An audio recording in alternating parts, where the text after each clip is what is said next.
All right, and I believe we're on the air live. All right. Um, well then, ETM Hotep, we'll welcome everyone, live viewers and those who'll be watching the archive. This is a Freestyle Fridays hangout with the Seshew ETM Mighty. Hotep. Oh, We'll and welcome I said I was everyone, going to live viewers make and sure I those who'll be stopped that in watching the the archive. Okay, let's try that again. All right, ETM Hotep, welcome again to our Freestyle Fridays hangout with the Seshew Mighty Medew Netcher. And on Freestyle Fridays, it's exactly that, where we freestyle on transliterations and translations of different committee text inscriptions. And we do this. Well, what that means is that we basically transliterate and translate without the aid of any books, any sign list or any books or anything. So we basically go from memory, go from the top of our heads. And what that does, it helps sharpens our skills as well as it lets us know what we have to work on. It gives us a way to judge, where we are in our proficiency of looking at the text. Now, you know, depending on the text and the length of the text, most people, even if you're an expert, even the experts whose works that you see, Egyptologists or even linguists, uh, they still all use books. They use sign lists, they use dictionaries and everything. But this is just a fun exercise that we go through, and it just allows us to know what we have memorized and where we are in our knowledge of the language and everything. All right.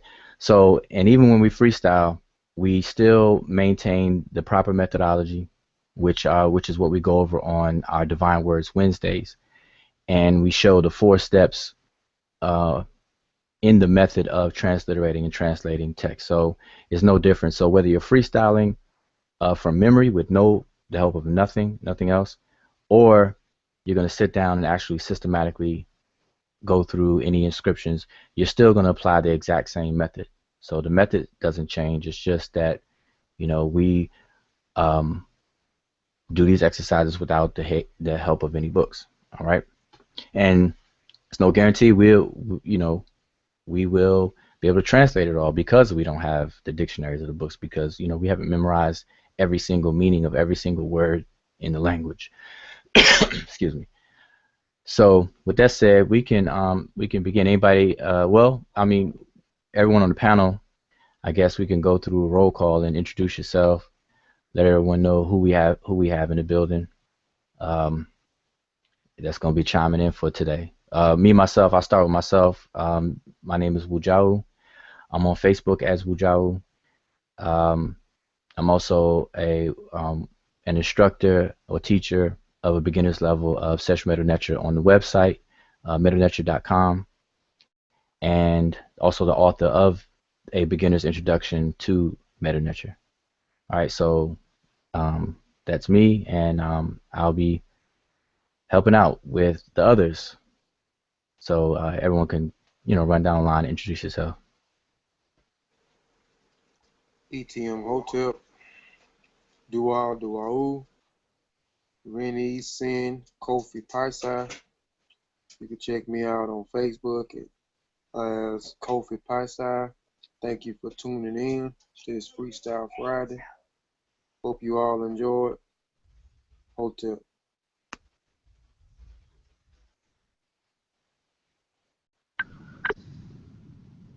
Hotep, it's Brother June, also known as Robert Allen. Thanks for tuning in. Just ready to get busy. Freestyle Friday. Hotep.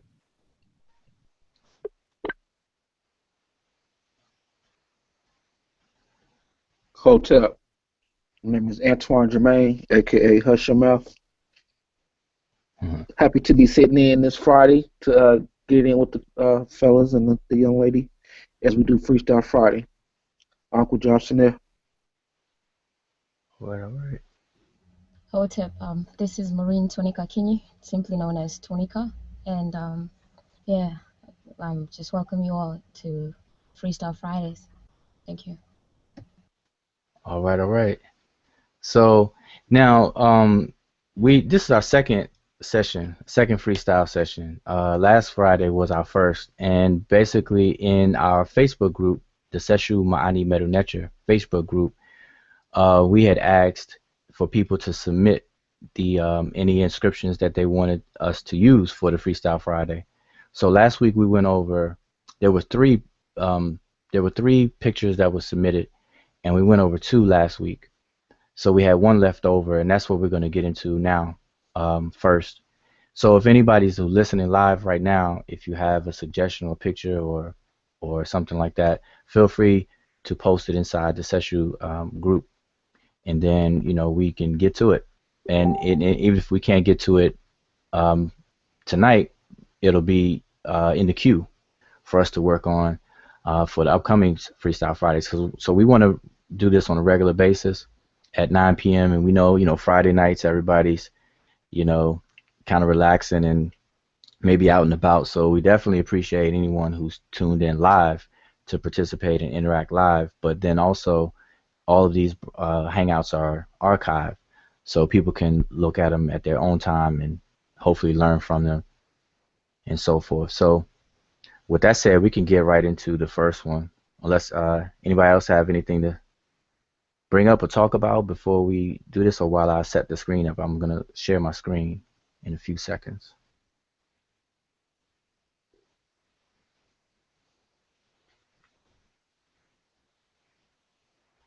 Maybe we'll be able to translate some of these spaceships on the walls and aliens and dinosaurs. Definitely gotta get those aliens, those reptilians.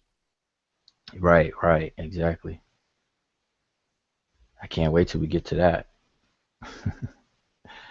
All right, give me 1 second here. Hopefully, picture's big enough.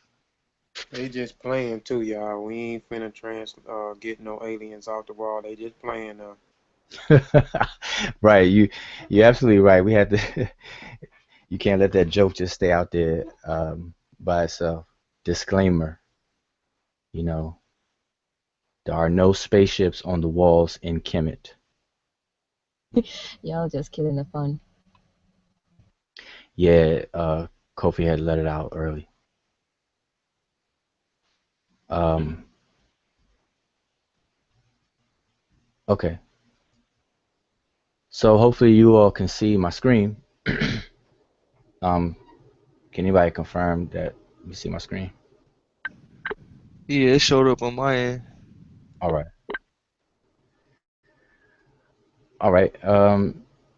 Let's see. Are we allowed to join Freestyle Fridays? All right. Brother Shazmu Patah Amun asked me allowed to join a Freestyle Fridays. Sure. If you mean on the panel, yeah, it's I'm sure you know about the Hangouts. It only allows 10 people to get actually on the panel, but the chat is open. So if you're tuned in, you should be able to see the chat area on the right hand side of the YouTube page. So if you're watching on YouTube, the chat is open. Feel free to participate and interact and ask questions and so forth on the chat as well. All right. And I guess somebody can monitor it.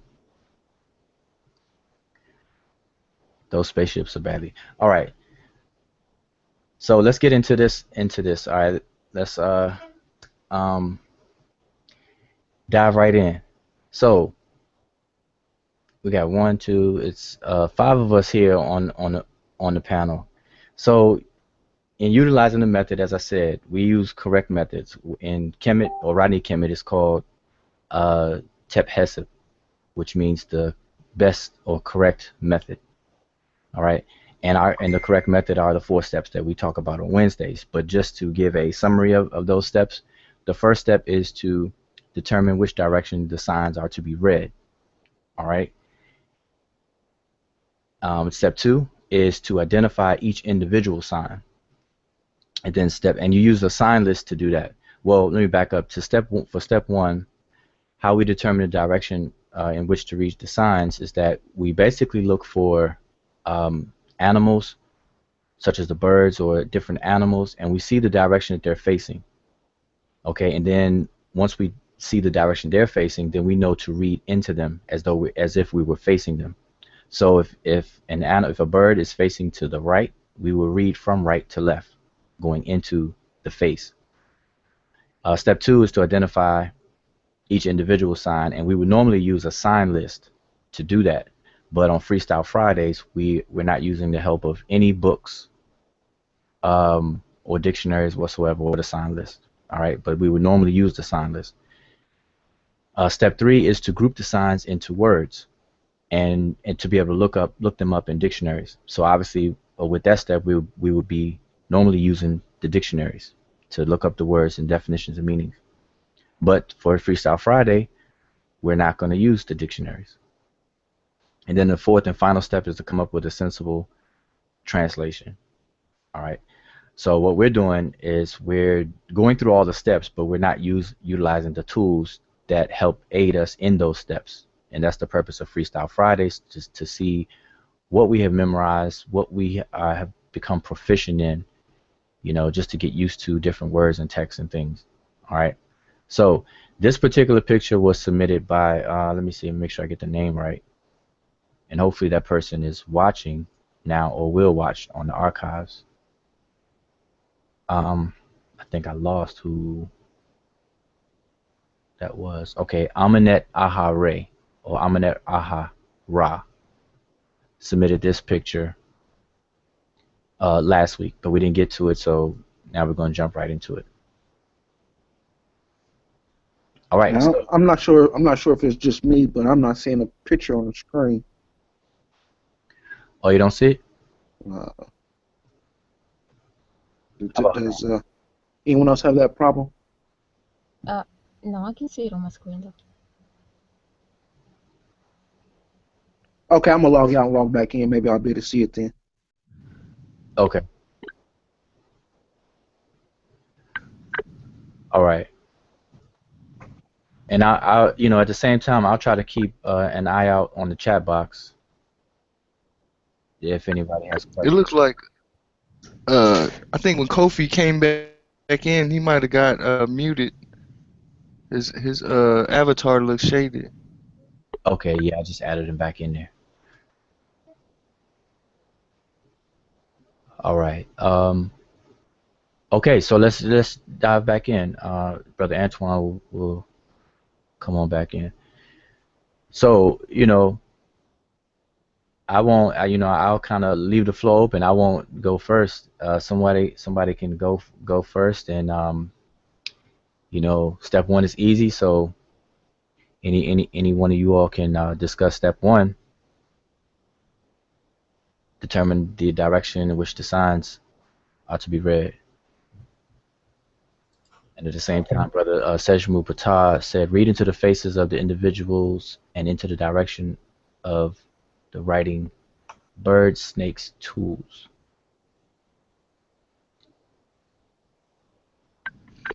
Yep. All right, so June, what do you have to say about So step one?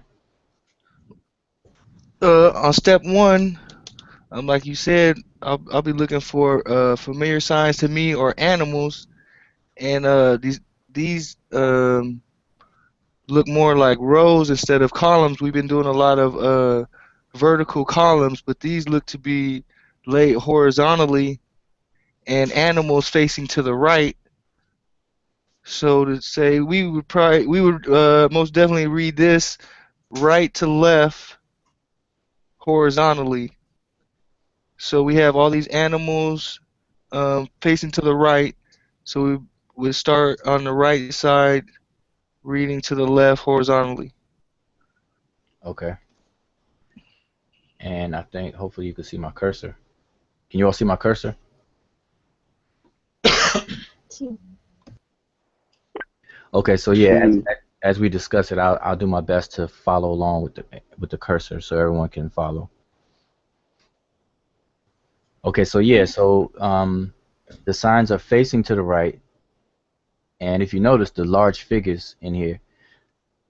Well, let me ask this. So, when you first sit down and look at this picture, well, I don't have to ask because it's really obvious. The obvious things that stick out are these four figures, these four people here, because they're the largest objects inside the picture, and then they're colorful. So they're going to stick out. And so that's the first thing that you're going to pretty much see and observe. And as we all should know, that anytime that you see figures of people or whatever that's going on inside of these inscriptions or pictures, that when they're accompanied by text or inscriptions, as we see above them, then the pictures and the text go together. You cannot divorce one from the other. They're married at the hip. And this is and because of that, or the lack of that, knowing that, a lot of people tend to look at these inscriptions or the walls, temple walls, and they'll just look at the figures that stand out, and they'll just totally ignore the inscriptions. And it's definitely understood why, because a lot of people who do that, they are unfamiliar with the language. They're unfamiliar with how to read it.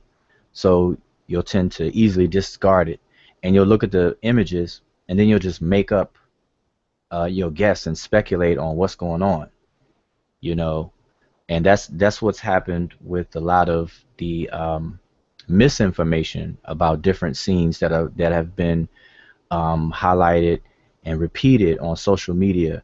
And a couple of the scenes, one scene, I know we joked about it earlier, but there are a couple of scenes where people actually do think that there's an alien on the wall, inside of the walls of one of the tombs or temples.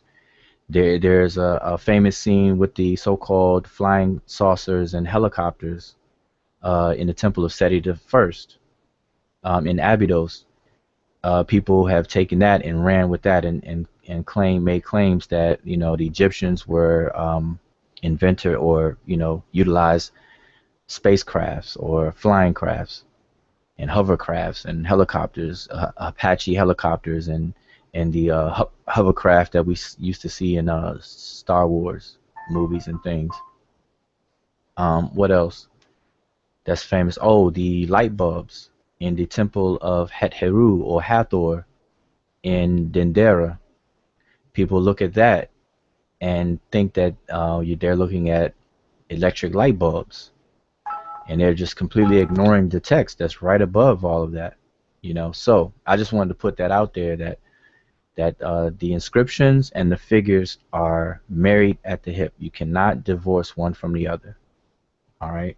So if you want to know what's going on, or who the people are, most likely they're named, or what they're doing is explained, or something to that effect. Just you would consult the inscription that goes with it. All right. So, so with that said, we are, step one. That's the direction. Read from right to left, and we're gonna, and like June, like you said, this looks like it's in rows as opposed to columns. We did a lot of columns before, but this is gonna be in rows. All right. So we didn't number this. So that's why I'll use my cursor to follow along. So anybody want to start identifying? Start with step two, identifying off the top of the head the individual signs, and I'll use my cursor to try to follow you. All right, so brother.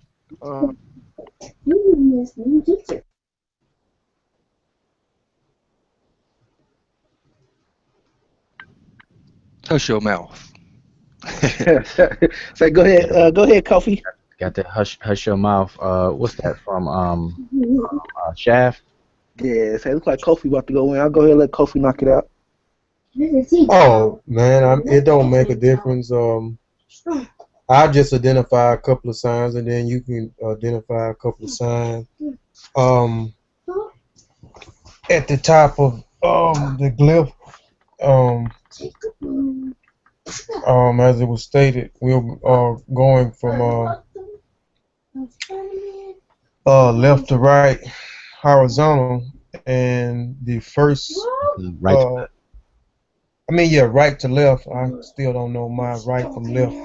I do it every time, but yeah, right from left, horizontal.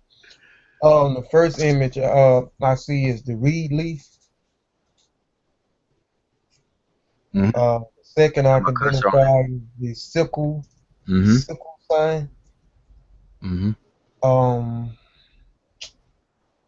I forget that the one that's over top. I always call it the ribs, but that's not the ribs. Spinal cord. Yeah, spinal cord, and below it is the placenta sign. Mm-hmm. No, but let me ask you real quick. Should I blow this up? Is it big enough? You think it's big enough, or should I make it Yeah, bigger? it's a pretty nice size. I mean, unless somebody else can't see it. All right. The other sign on the top is placenta sign. The open mouth on the bottom of it. Um,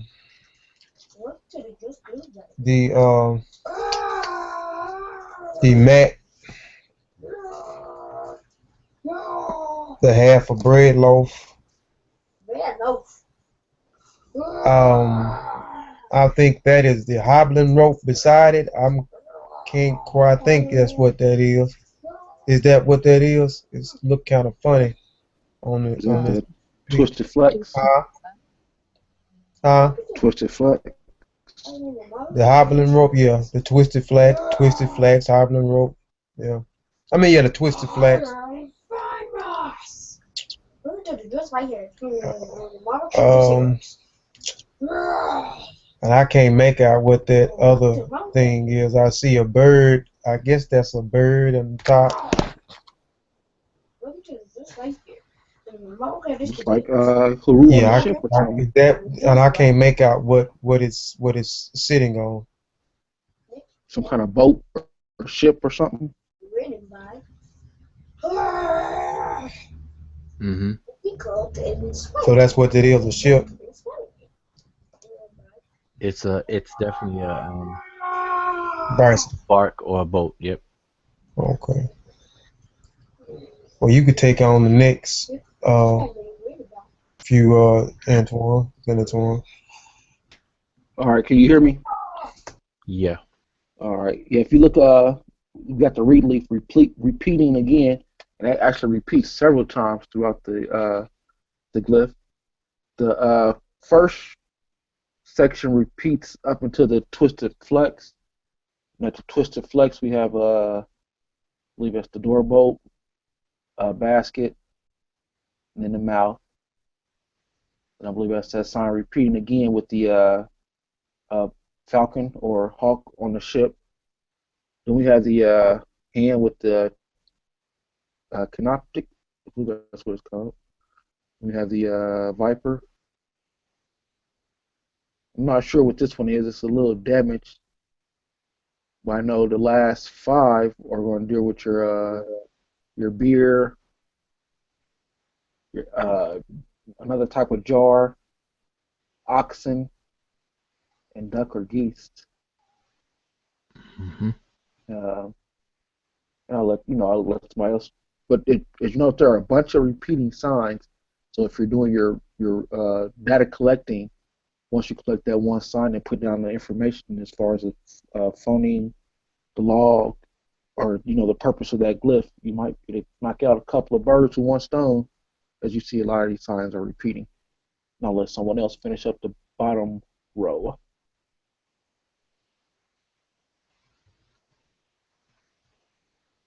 Anybody else? All right, I can clear up some signs. Okay, so we on the bottom row, starting from the right. It looks like the transliteration P. What is that? The stool. Next is X1, the raised bread loaf. Next, the twisted flax again. And then underneath that, we have the I think you cheating. oh, okay. Yeah. The baby's giving you the answers. Yeah, what was it? Yeah, he's trying to follow along. Okay, I'm just playing. Go ahead.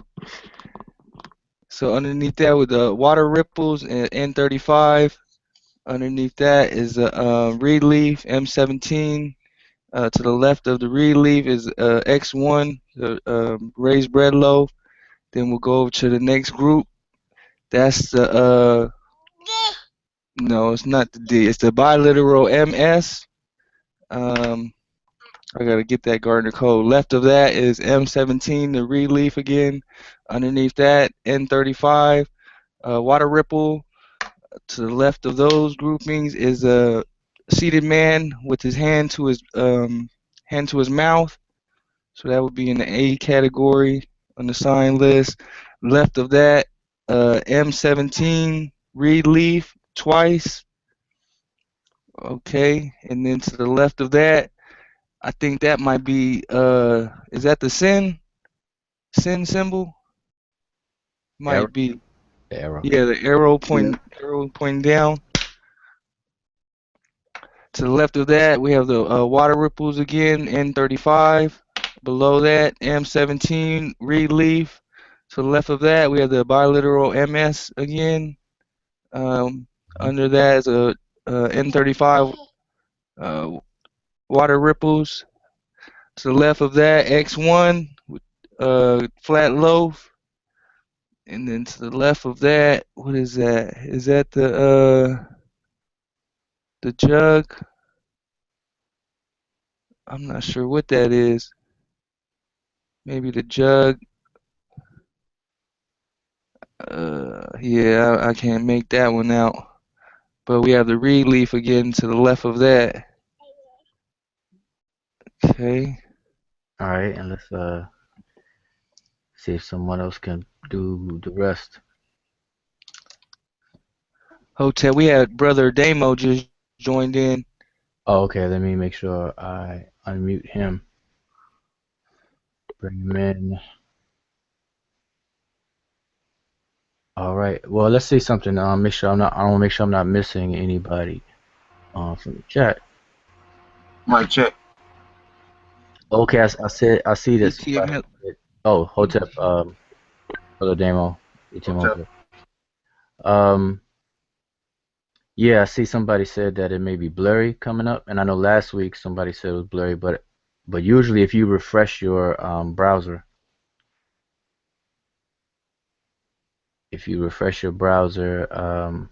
or if you set the settings, if you go on YouTube and go on the settings, and I believe right now the quality is at, I guess the default's at 360p, but you can change the quality. So if anyone is watching live and it appears to be a little blurry, just change the quality, and it's that cog wheel right below the video on the right hand side. All right, so we can continue. I just want to make sure that everybody's having a good hangout experience with You us. said the picture is also up in the group. Yeah, and the picture is inside of the Facebook group. So if those of you are watching live, you want to download it yourself and look at it as well, by all means, you can get it from the group.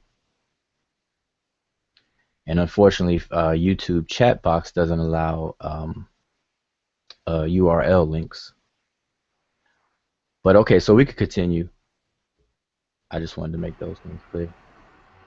I think where June left off, you got the walking legs with the I believe that's a bowl on top of them. I think we've seen that in the inscription before. You got the water ripple beneath that, the flat loaf, horn viper, the foxtails, the water ripple.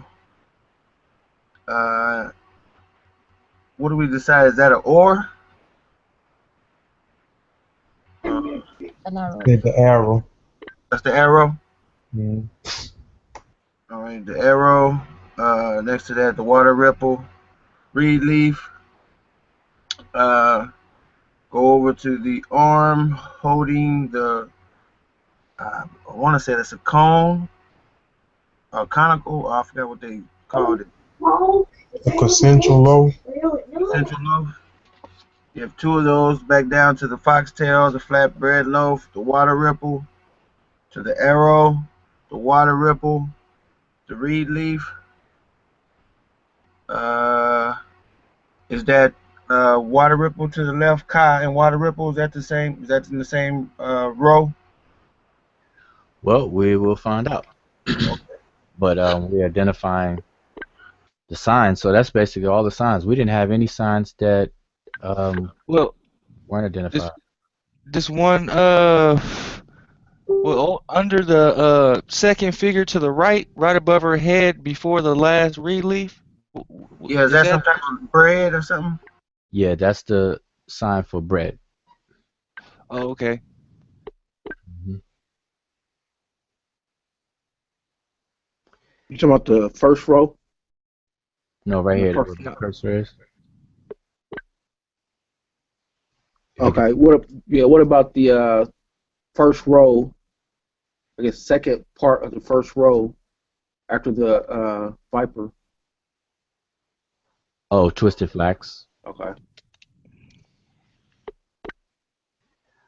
All right. Now, see, the only reason why, see, and that's good to work with a team of people that, uh, you know, will put in this kind of work, because where somebody slacks at, another person can pick up. Somebody may be strong in doing something where a person is weak at, you know. So like there may be signs on here that I may not know, but somebody else who's also looking at the same picture, if you're working in groups of people or teams or study groups or whatever the case is, or just have colleagues or friends who have the same interest, it's always good to volley back and forth with each other, because I may miss some signs or wrongly interpret signs. I mean, that's another thing, because a lot of we all know that ancient Kemet is ancient. We say ancient for a reason. So a lot of these different surviving artifacts and things, they're damaged. So some of the signs that are not in a definitive raised relief carving or sunk relief, and they may be just painted, and then so the paint may be damaged, or even if it's carved, it could suffer from some kind of erosion and damage. Like for example, because of damage, you can look at some of the obelisk or some of the artifacts from, I believe, Ramses the third, um, who, or I think Jehutimos the fourth. One of the kings in during that era, they made sure that the scribes and the artisans, they carved very, very deep, very deep. The king was like, nobody's gonna be carving over my stuff. They carve deep, like where you can stick your whole hand inside of the stone. I have some pictures of that. Maybe I'll share them inside the group again. But because it was known that some of these monuments and things were reused, or carved over, and they call that a palim palimpsest. And based on we mentioned earlier, that some people look at the temple of Seti the First in Abydos, and there's a section on there in the upper column, the ceiling column, where people believe that is helicopters or some flying crafts and things like that. But what people are really looking at is what I just said, a palimpsest, where Seti the First titulary is written in full, and then Ramses the Second, which is his son, he came behind him and wrote his titulary over top of it, or carved it over top of it. And then by them doing so, over time, the plaster from Ramses' time chipped away, revealing the carvings that was under it. So you have a blend of two kings' titulary. And if you know the kings' titulary themselves, and then you look at it, you can clearly see that both of them are there. But people are interpreting that as spaceships or spacecrafts and stuff like that. And that's no difference than you go into a psychologist or psychiatrist, and they're doing that ink blotch test, where they put some ink on paper and they just ask you, well, what do you see? And you're like, oh, well, I see an elephant. or whatever, or we do it as children. We look in the sky at the clouds, and we say, oh, that cloud looks like a this or that. And that's very arbitrary. That's unscientific. But regardless, that's what we're looking at the palimpsest. So I just bring that up because um, because of that, certain kings in certain eras of time, they carved deep into the stone to where no one could come behind them and recarve over or plaster in and things, or it just deterred that practice.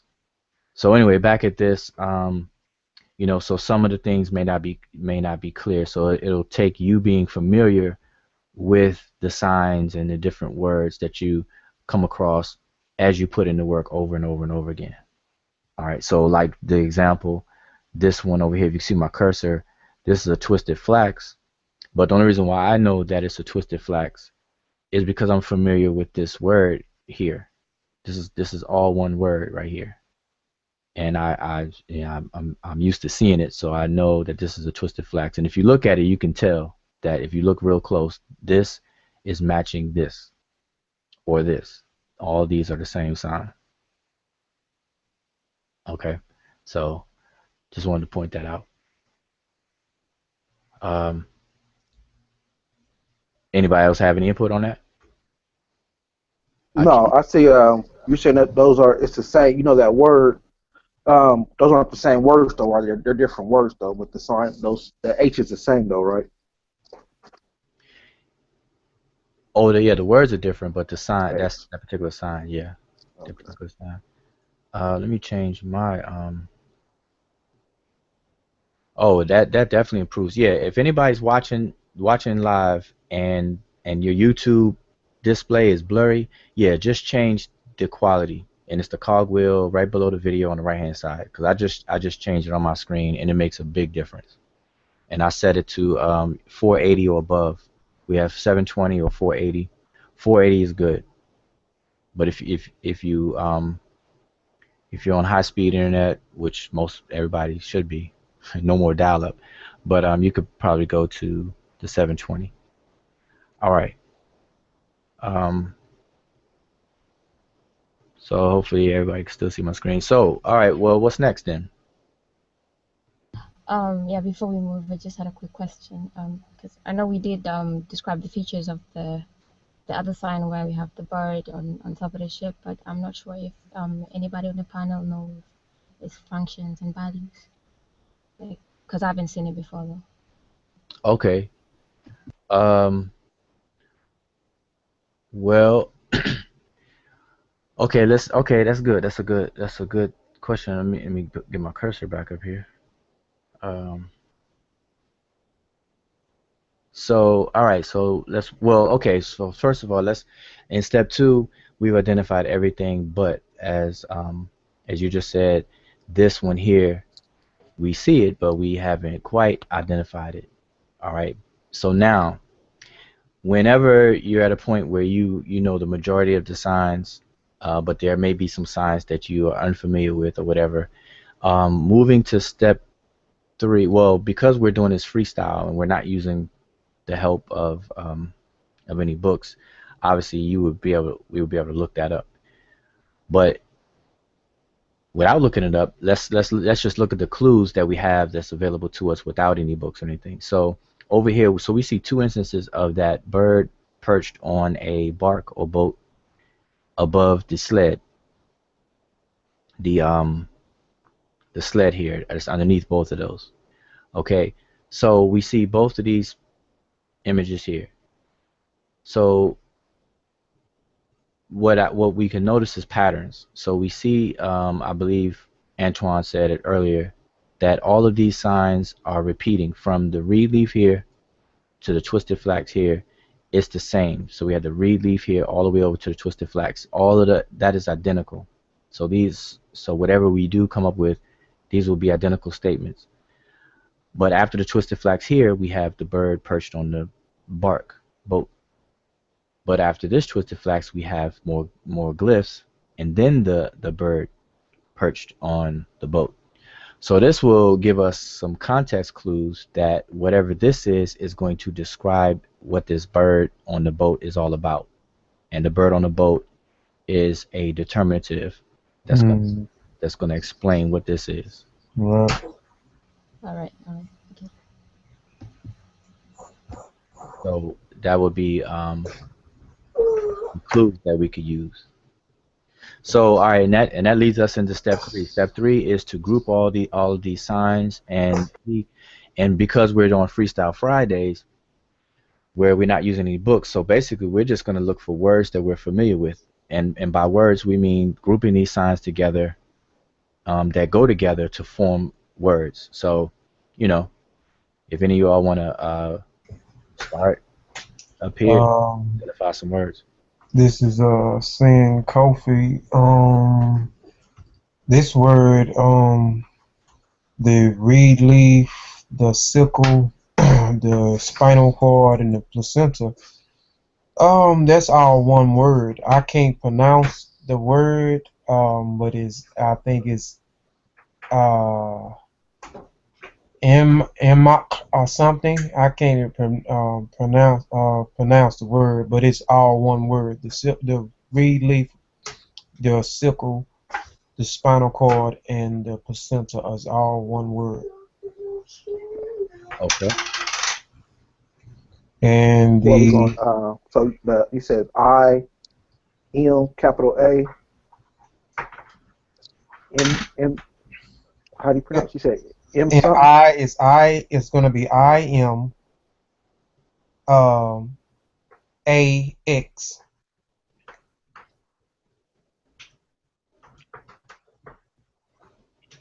Or H with the which however you do it, if you're doing it with the H with the under the over half a loop diacritic mark at the bottom, which we know is a X, lowercase x, and we know that X has a k sound, so I just can't pronounce it, but I know that's all one word.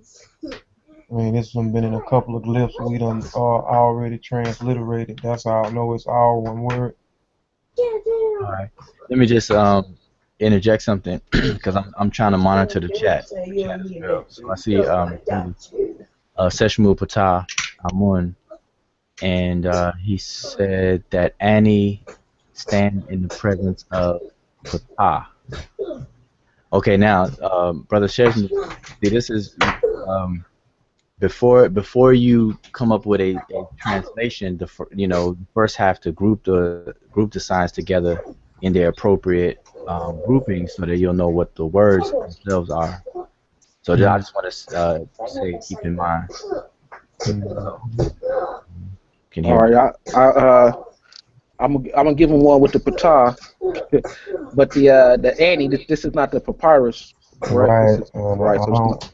I don't even see where he get Annie at. I mean, Yeah, that first four words does not have Annie nowhere in it. But but he got the patah though. I see the patah.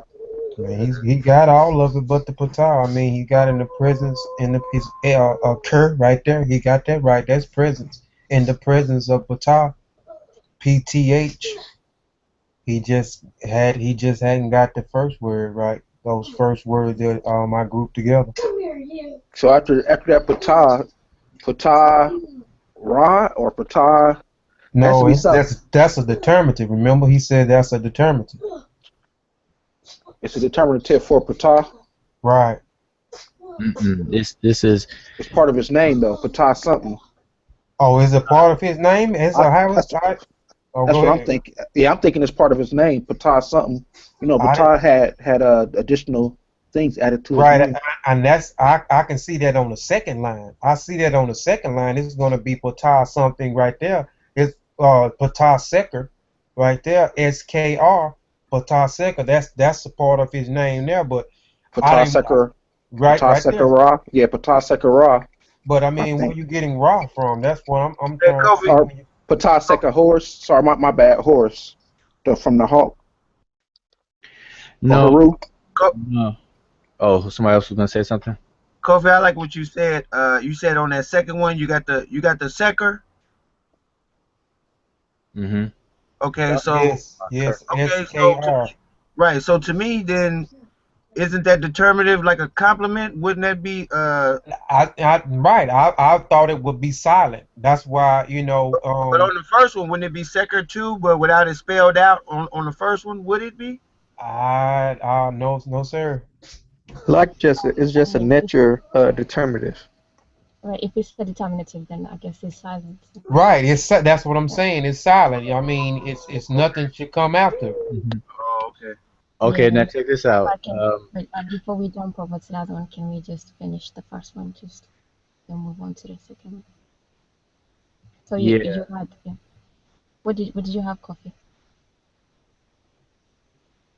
on the first one?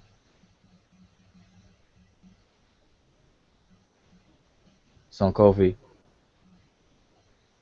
Oh, my bad. My bad. I thought I was unmuted. I have if I'm not mistaken, in reverence in the presence of Ptah, or to be honored in the presence of Ptah. One of the two. I can't quite remember what it is, but I know it's something dealing with honor or reverence with that word. So I think it's to be honored in the presence of Ptah. Okay. Now, because this same inscription is repeated right here, then obviously it would say the same thing as what you said. But I wanted to point out something, um, that when we say um,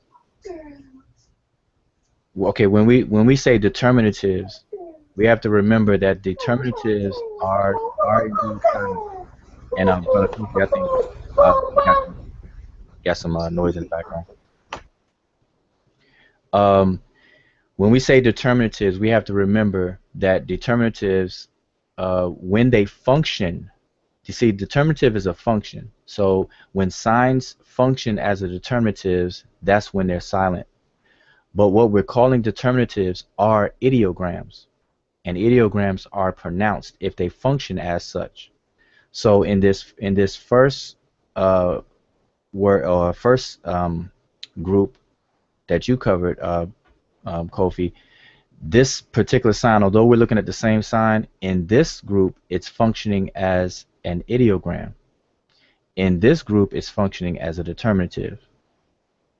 So we would pronounce it here, but over here we wouldn't have to, because we have the glyphs that's right before it that tells us what that is. And once we know that this is Sakar, or people pronounce it as Sokar, we would know that, I mean, our familiarity with who Sokar is a falcon-headed Netcher. So Sokar does have a falcon head, so that's why you see a falcon inside the boat. So this will be Ptah Sokar, and just like this one will be Ptah Sokar. So this is actually a good example to show that difference. So all determinatives are ideograms. It's just that when they function as a determinative, they're silent and they're untransliterated. But when they function as an ideogram, they are pronounced and they are transliterated. Okay, so I just wanted to point that out, and this is a good example, to make that point made. So hopefully that's straight with everybody.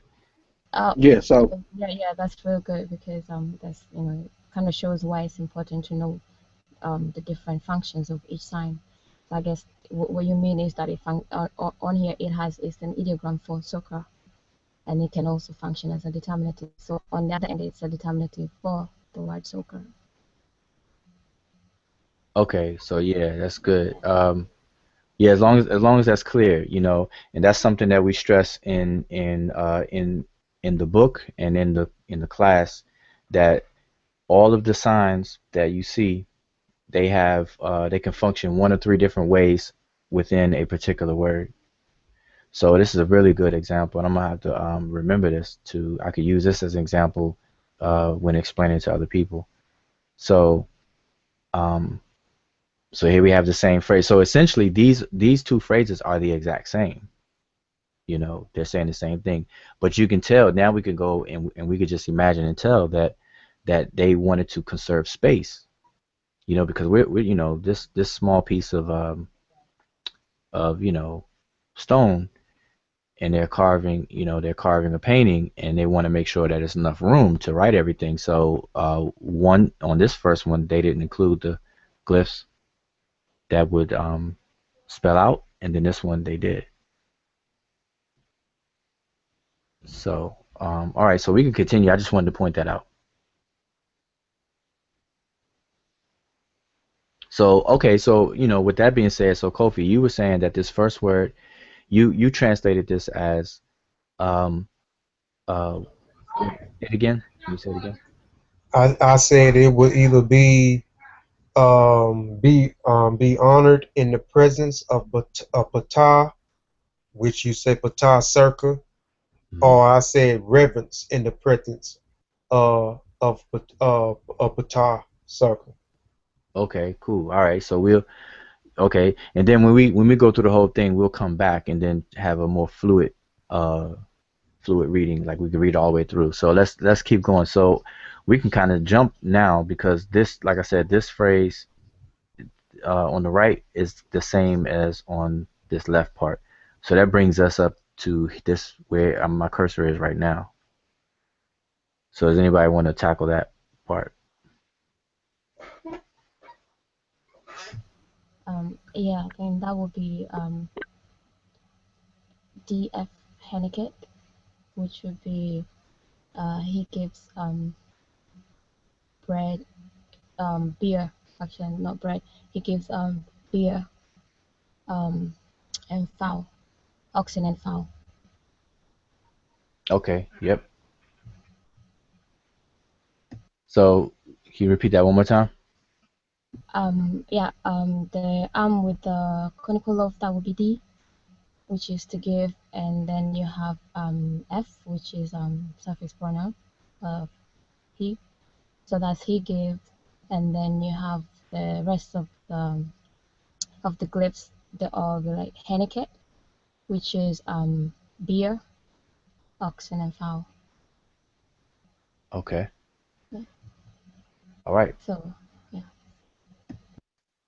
So all right, and then Henneket itself would be the word for beer, but then there's two more words right here for the oxen and the fowl.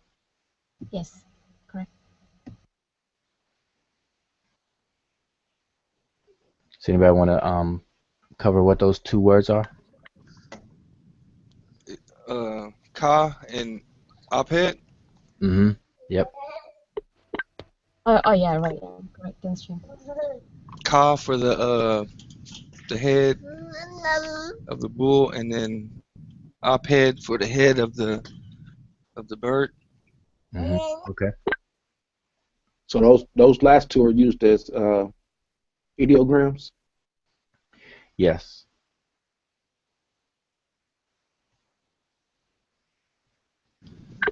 Yeah, you see that a lot on the Hotep Dina suit um, inscriptions. Yes, the offering formula. Mhm. Yeah, that's right. Okay. So go back over again. So we have DF, which is well, I'll just say the whole thing. DF Henket. Then we have Ka, and then Aped. So DF Henket Ka Aped. And can you give us the translation again? Like, Um, yes, that's he gives the beer, oxen, and fowl. all right, Of this. Yeah. all right. Now, just so people can just to kind of burn it in our minds, one way to remember this is, this beer. Just think of it as beer. Everybody a lot of people like beer. And then the oxen, just think of it as meat. Some barbecue ribs, and then the fowl, I've just think of chicken. So this is a meal here. You got some beer, some ribs, and some chicken. Um, I only say that because by you imagining that, it helps to remember. Um, but technically it's beer, oxen, and then fowl, as was said. But it's an offering anyway. And if it's to be eaten, that's exactly what you'll be doing. All right, so we can continue. So now let me just ask a question though. Should we go from where we are down right here, No. or should we jump over here? Oh, let me look at the screen.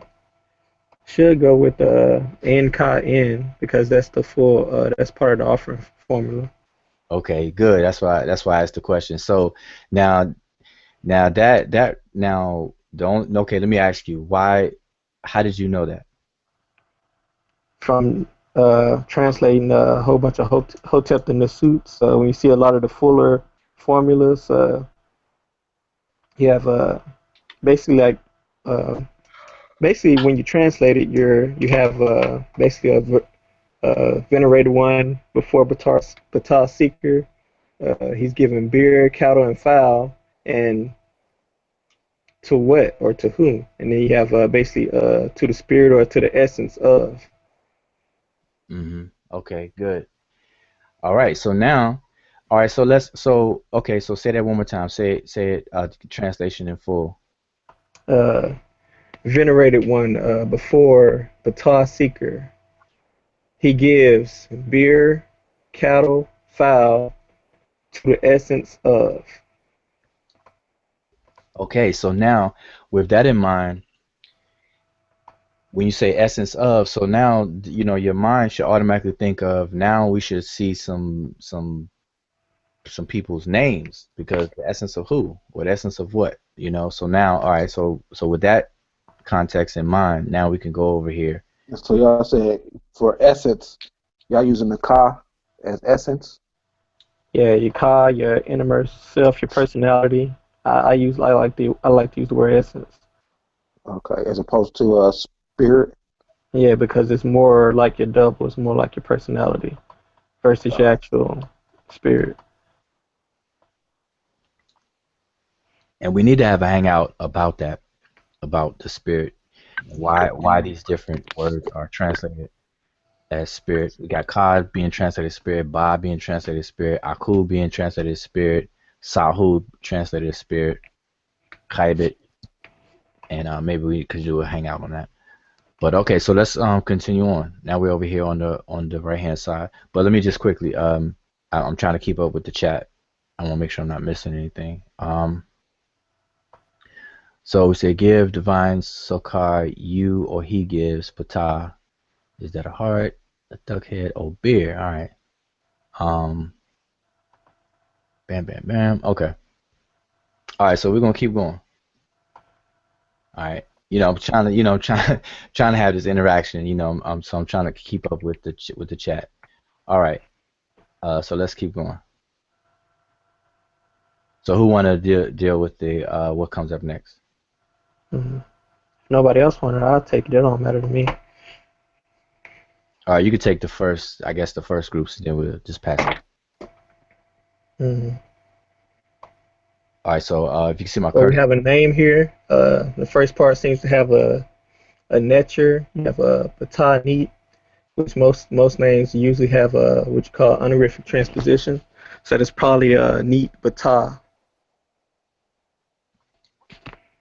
And then after that we have a Messy E-N, and then I. You got the term the hand to the mouth with that double reed leaf. Mm-hmm.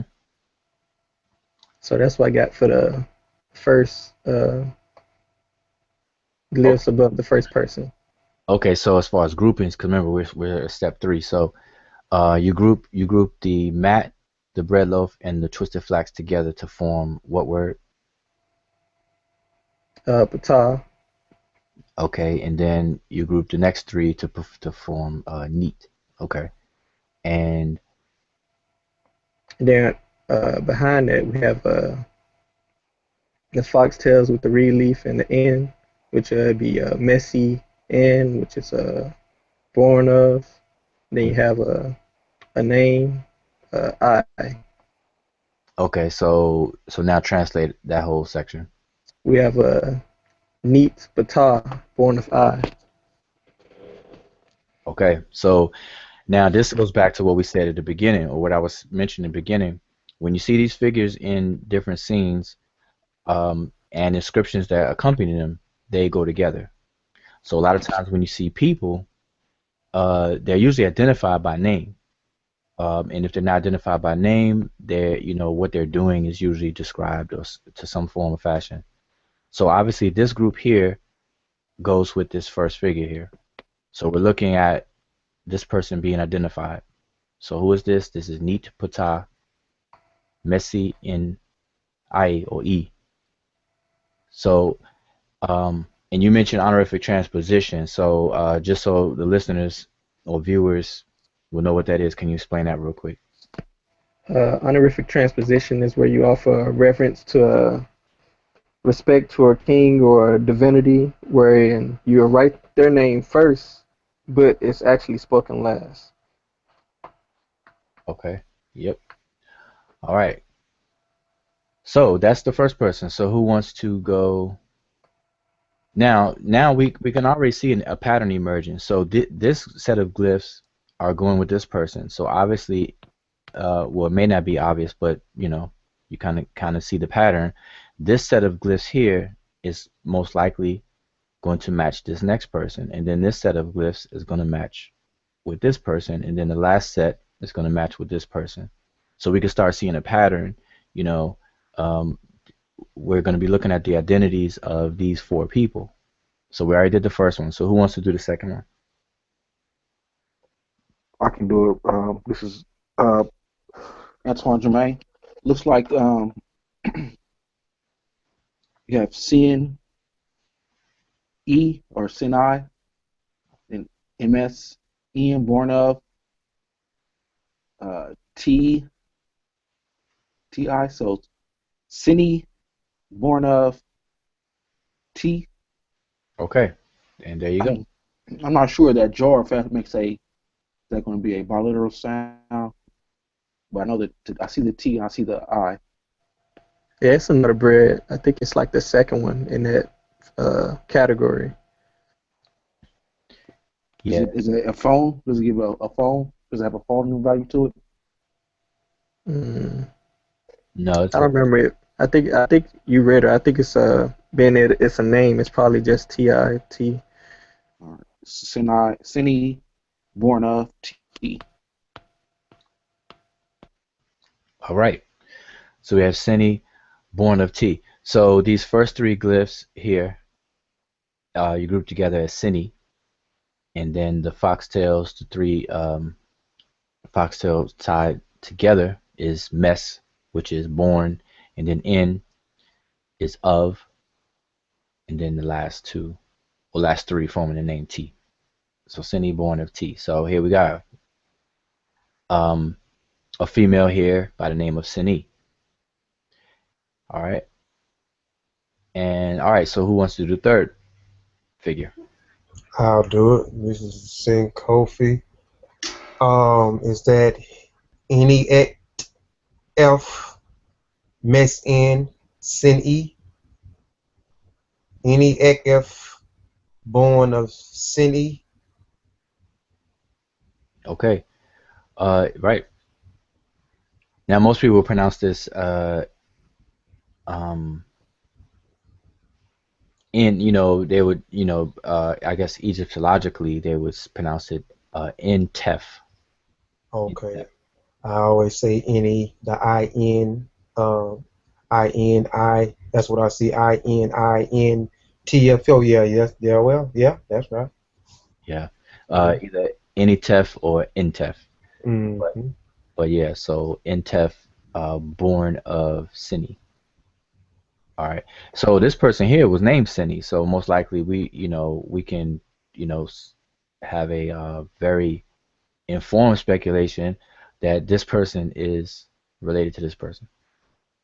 All right. So the last one. Somebody want to take on the last one?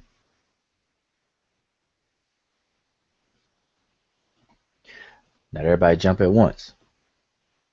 So let's see. Hold on. Let's see if somebody in the chat take on the last one. Uh, where we are. Okay, we have Peanut in the chat. We have Monica in the chat and Seshew Patah, among others. Anybody want to take a stab at it in the chat? Just type it out. I give you a minute or so. It's probably unfair though. But one thing they noted that if they're typing it out, they should have the born of, because we seen the born of repeating 3 times already. Yeah, that's true. Yeah, and that's a good point. That's a good point. We need to, in doing this, you're always going to use your context clues or any of the clues that's available to you. So obviously, when you're seeing a repetition of signs and things, use that to your advantage. Since we've already done, you see these foxtails and the N after, and we already explained that 3 times so far. On this 4th time, when you see it, really, this is already done it with the exception of those first 2 signs. Okay, brother Seshew Patah has DD Mes TN Seni, and that's good. That's good. That's very good. Actually, it's good. Um, the only thing is when you're transliterating. Matter of fact, let me just type it out on the chat. Now I know anyone watching the archive. Let me try real quick and see if I'll see if you were to see how close I can get real quick on the chat. Okay, good. All right. And while you do that, for those people who will be watching the archive, this as an archive, obviously you're not going to see what we're typing, but we'll just say it. But I'm give the brother Antoine a chance to type it in. Hey, that was a good try though. Was it Seshew Patah? That was real good. Yeah. Yep. And that's excellent. As long as you're not mentioning any flying pyramids and no. All right, so that's it. So yeah, okay, brother Antoine, I see you have it in there. I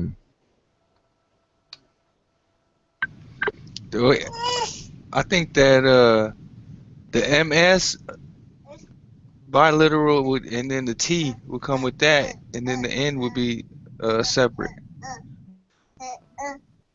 Because it looks like a female, so maybe that the T is the feminine, born of with the feminine. Stop. I think that's asleep.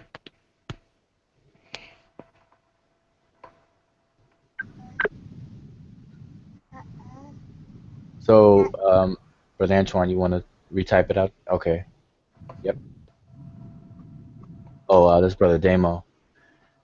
That's correct. I got it. I'll put it in there. Yeah, brother Damo did. In the YouTube. I put it in the YouTube. All right. Iker, that's excellent. All right, so now let's just go back and kind of just go over it again because we're finished with it. And so let's start back at the beginning and just kind of give a more fluid translation. So maybe 2 of us, two people on the panel, just give you a full translation of it, and then we'll see if you all match, because we know that as we know from Wednesday, Divine Words Wednesdays, we always explain that the translations from person to person can be slightly different, but as long as the main message and intended meanings are conveyed. But you may have slightly different wording because you'll very rarely find a 1-for-1 translation from a source language to a target language. And the example I always give is the word Hemet Nesut, which um, somebody may translate as queen, a next person may translate it as wife of king. So, but we're saying the same thing. If I say wife of king or queen, I'm saying the same thing. Okay. Um, so let's just see between two. So we could, two of us that's on the panel can run the whole translation, and let's just see if you have something you may say it worded differently or whatever the case is. Anybody want to go first?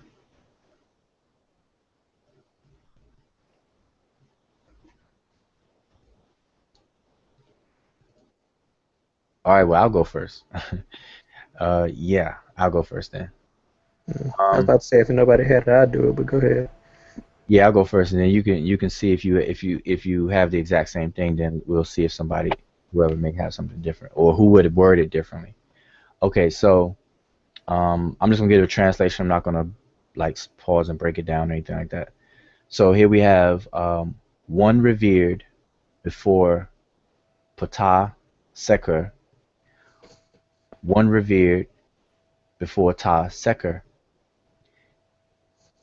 May he give beer, oxen, and fowl to the ka of, or to the essence of, Neat Ptah, born of E, Seni, born of T, Intef, born of Seni, and Didi, born of Seni.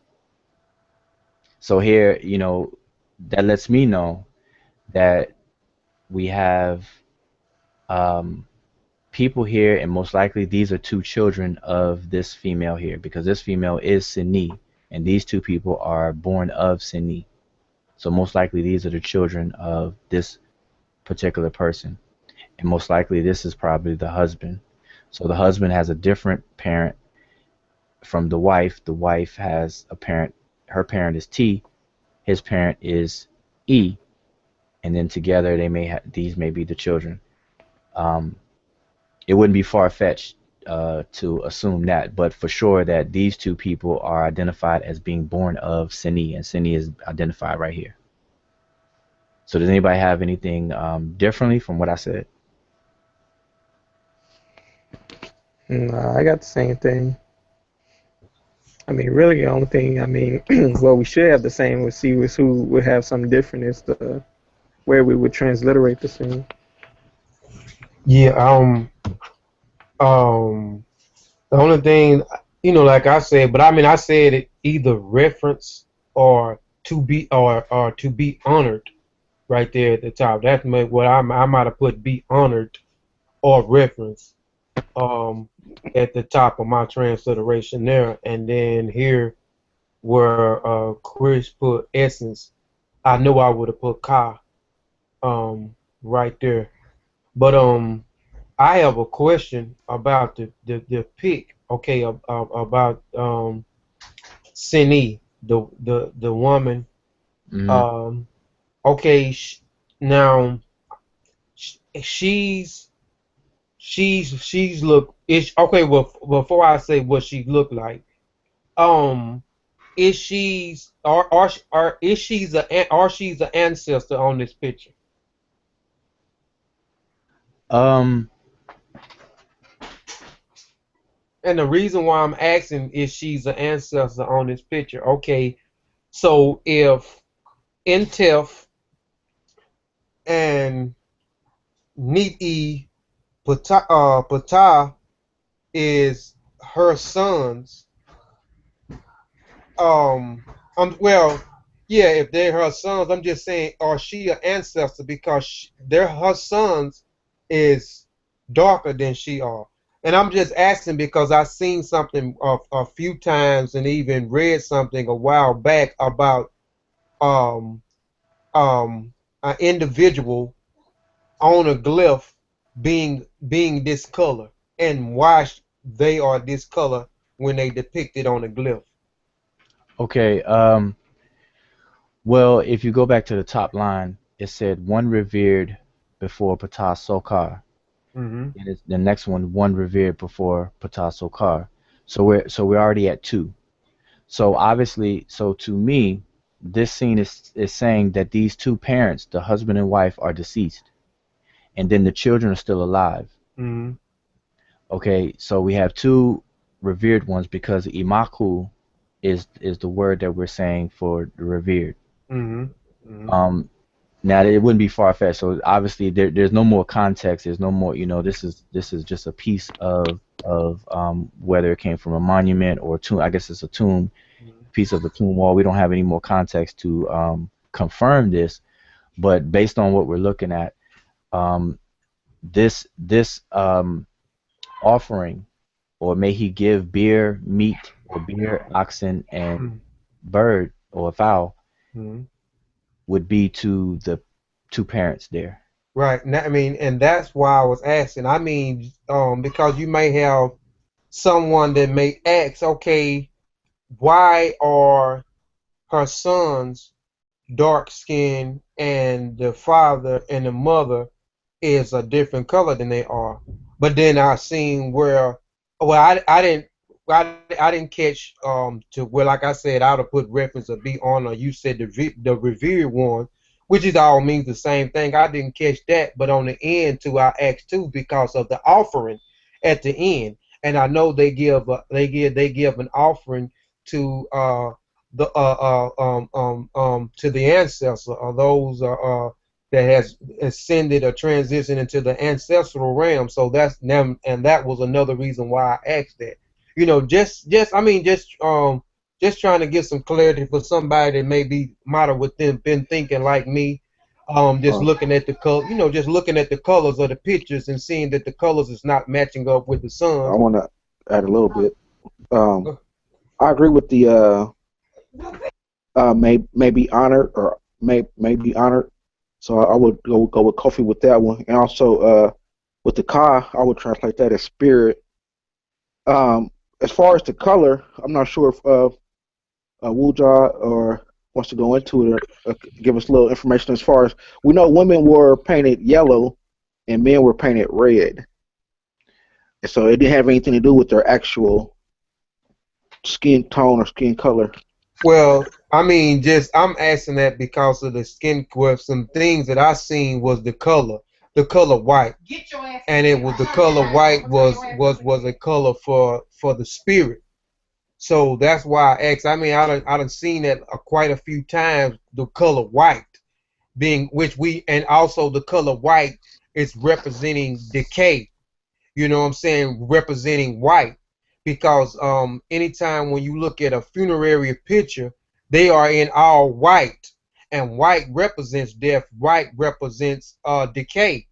And we are under the impression that black represents death, but the ancestors didn't wear death to the funerary rituals. They wore white to the funerary rituals. So that's one of the reasons why I was asking of the color.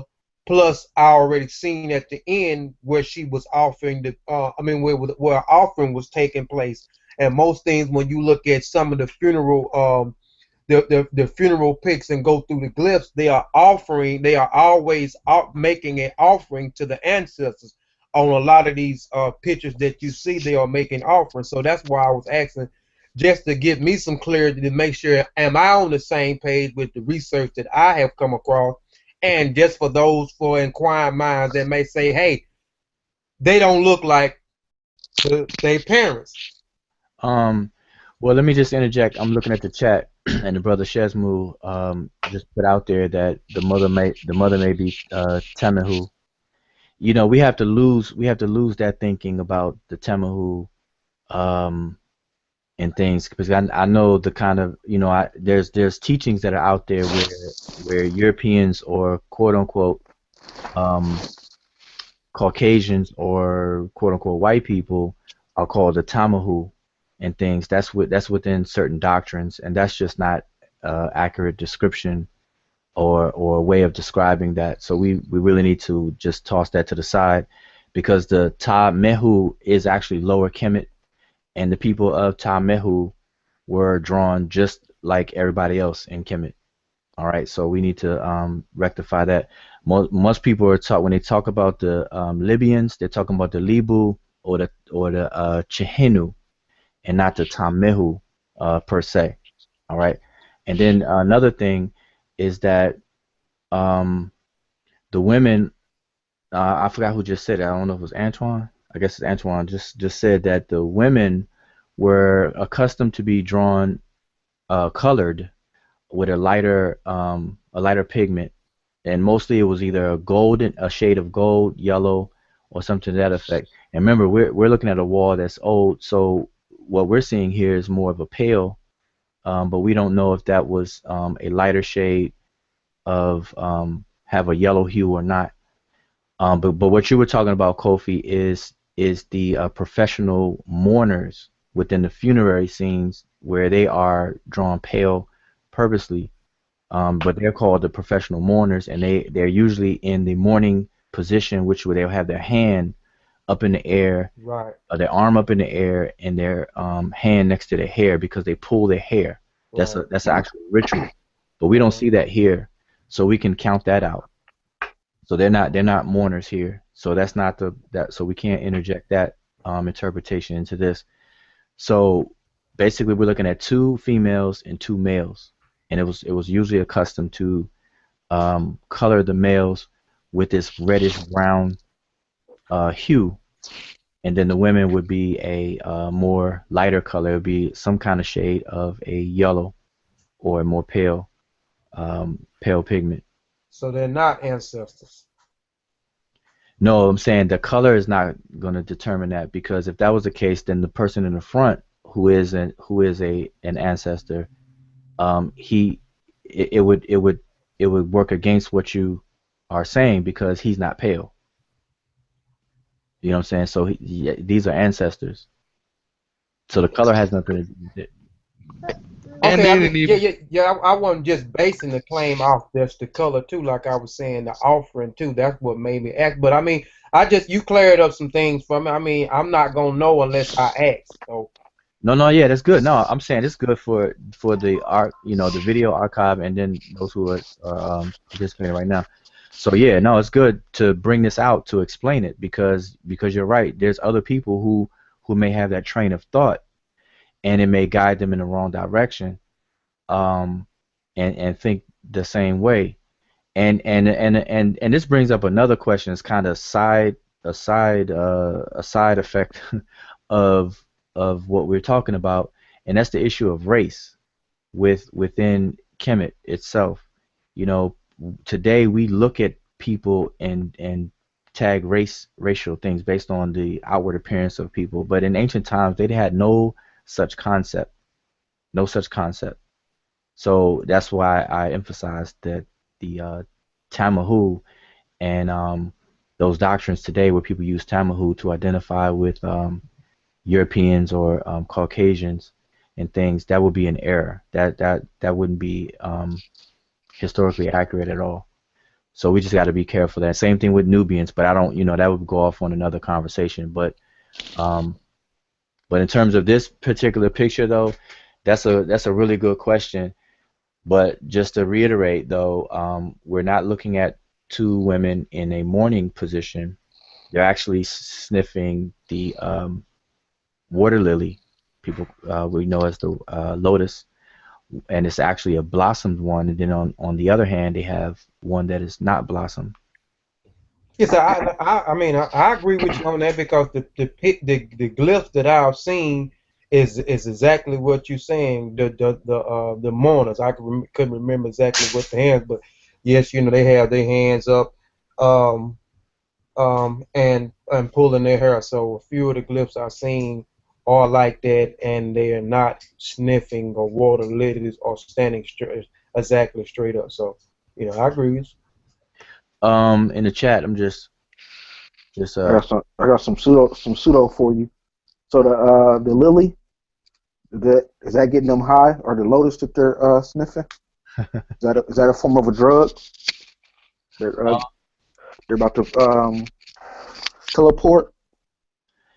well, that no, but no, but now the thing is that the lily does have effects because you have to look at where the lily water lily was used and in the rituals that it was used for. So that's an entire conversation though, because now people are, what people are saying about it may be far-fetched and in the realm of pseudoscience if they're claiming that this is what it is and things like that. But there is something to the water lily and why it's used and why it's being sniffed and things like that. But we can actually pull up better examples to that actually talk about it, because this particular inscription says nothing about the lily at all. So we would just be kind of just talking about it. But that's a good question for us to actually go into and actually show some kind of primary inscriptions and things that actually mentions the use of the lily or the lotus. So yeah, that would be good. That would be definitely good. But as far as sniffing the lily, what people could be claiming that I see to astral project and things like that. I don't know about that. I don't know about that fancy. But I did want to say something in the chat. The Cat's Meow had asked, does it say mesin teki or teki above the first female? And by first female, I'm assuming, well, actually, so the first female on the right-hand side. And so I'm assuming that you kind of jumped into the conversation after we covered it. But yes, without the key, the Q, it would just be T. Just to kind of review that, it would just be T. That bread loaf there that you're looking at is not. Yeah. It's a bread loaf. It's a sign of the bread. And I guess Lil Real. Oh, okay, that's Chris typing in there. All right, good. So let her know. Anybody else have anything else say about? Go ahead. I'm sorry. Go ahead, June. No, I was just gonna say about that race thing. Like some people might need to just they're gonna have to start looking at it, differently, because they didn't think about race the way that we look at race, on the color of people's skin and stuff like that. They didn't look at race the same way. That so when people talk about, they look Caucasian and this and that, you can't go off of just how they look. So that's why it's important that we read all this stuff and study it and get to understand it, because yeah, when it comes to race, they really didn't look at it the same way that some people might look at race nowadays. Well, that's absolutely true. Um, and then there's mention of the Temple of Seti, and then you have, I mean, not temple, the Tomb of Seti, and then the Tomb of Ramses III, where people, what people are calling the Table of Nations, where you have these four groups of four individuals being used, where you have the Remich mentioned, you have the Nehesiu mentioned, the Libu, and I believe the Chenu. So people are assuming these are races in the modern sense of how we use the term races, race, and then it's nicknamed, that scene is nicknamed the Table of Nations, or the Table of Races actually. Um, but it would be incorrect for us to view it in a modern sense because they didn't have the same concept back there. They identified people by their nationality, and even and I mean the strict meaning of the word nationality. All right, so not to go off on a tangent, but in a summary, a person's nationality is the quality or character of that person that results from them being a member of a nation. So their nationality is like a personality that they express, and this personality that's expressed comes forth in the way they behave, in the way they dress, and in their customs and in their language. So all of those combined creates a personality that we call nationality, and that arises from them being a member of a nation because it's the nation that produces such a person. Okay, so the Remich, as the ancient Egyptians were called, they have a personality. They have a way of dressing. They had a national language. You have the Ta-Nehisiu or Ta-Nehisi people or Ta-Seti, people called the Nubians. They had a personality and customs and a manner of dress. So they demarcated or they separated these things, and then you have the Chehenu, and you have the Lebu, or you have the who is the Amu, which people translate as the Asiatics. If you notice that whenever they're depicted with a different dress and so on and so forth, and they did include the manners of which they looked. So when people see that, that's when they assume, okay, this is a racial thing. But it doesn't deal with race the way we deal with it. It would be closer to what we would refer to today as nationality. And I'm gonna say, and I'm gonna give you an example. There's text where there's an Egyptian who was born in Egypt or Kemet. He leaves Kemet for quite an extended amount of time, and he picks up the customs from the nation that he goes and visits, and he lives for a while. And then when he comes back to Kemet, he's no longer an Egyptian. He's no longer considered a Remich or a person of Egypt. And he's told that he won't become one again until he unlearns what he learned when he was in foreign territory. So that's another indication to confirm or back up or demonstrate what I'm saying about it's more of a nationality aspect to these terminologies and labels, as opposed to our modern sense of race based on skin color and things like that. Because the Remich painted themselves mostly with the color that you see on the screen, the reddish brown color.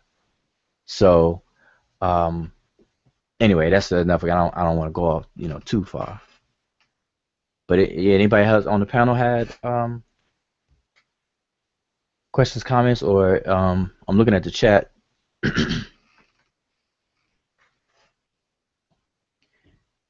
And this is good. Well, we started at 9:30, so we're still an hour and a half into this.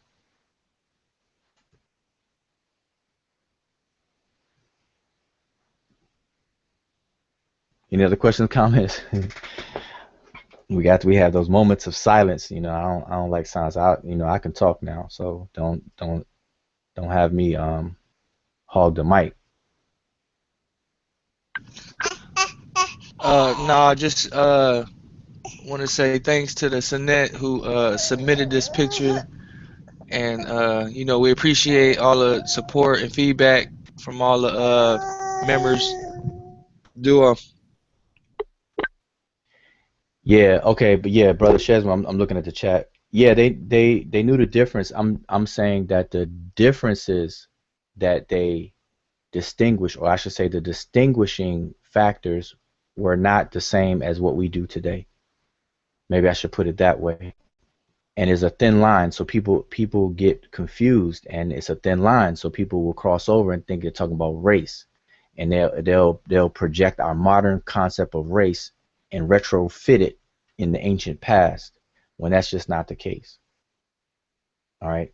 And I said earlier that even the term Nubian is problematic, but that would probably take a whole conversation to really get into that. And I don't think we have the time for it tonight. So, So for the conclusion of the scene, we're basically saying that Ptah Sakkar, who is honored or reverenced, is receiving an offering in the spirit of those individuals, those four individuals. oh well, not that Ptah Sakkar is the revered one. It's the revered one who is before Ptah Sakkar. So he's standing before the so you have Imaku Kur, so the revered one who is before Ptah Sakkar. May he be given. So the person that's being given it it tells you for the ka of these people. So this offering is being given to these people. So um, all we can tell from this picture is that it's two people. I mean, we see it. We're looking at four people, but in terms of who is deceased, all we could tell is it's two people. And this is not uncommon. Inside of tombs, you will have the living being drawn within the scene of the deceased to show that there's a family. So that kind of reinforces the fact that the two on the left hand side, the male and female on the left hand side, is a son and daughter of the first two on the right, who is Neet Patah and Sini. Yep.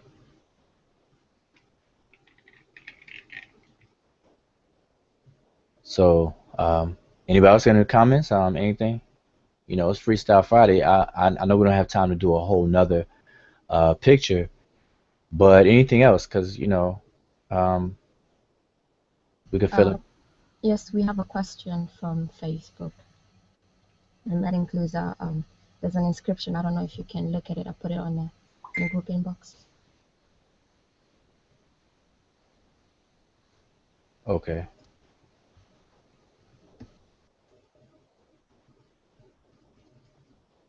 I'm just checking it out right now. You have a picture of.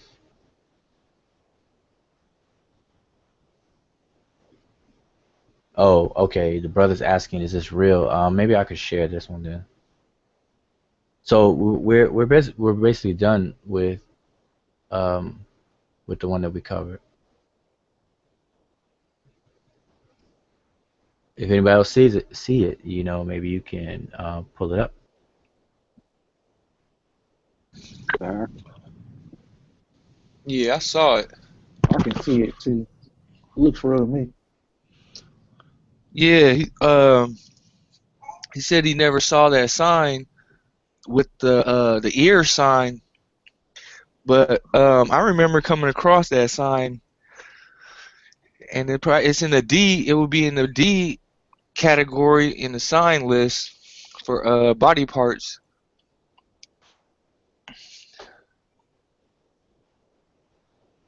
All right. And see, because this is Freestyle Friday, you know, he kind of asked us, you know, if we would really want to look into it, then obviously we can pull out the tools and find out definitively, you know, what's what or whatever. But in the question of is it real or not, then yeah, it's real. I mean, I've seen it before, and I'm familiar with it. You know, you can look it up, and people nickname it the ear Stela or Stella. You can look it up and find out more information about it.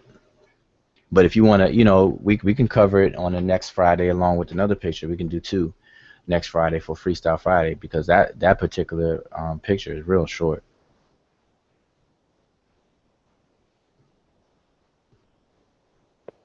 You know, so Yeah, I can. You want me to share it, or you guys want to hold it off? yeah, if you want to share it, you can do that. Okay. Let's see where I got it at. Uh,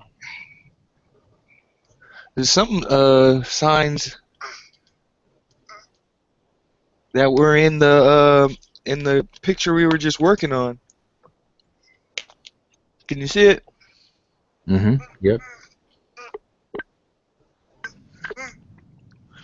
So like I said, I've seen those ear signs before.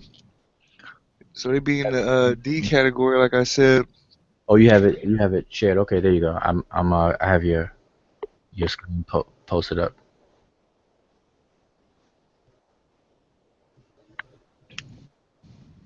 So who did this again? Brother Tony. I think so. Yep. Yeah, that bottom Erinmnmsis.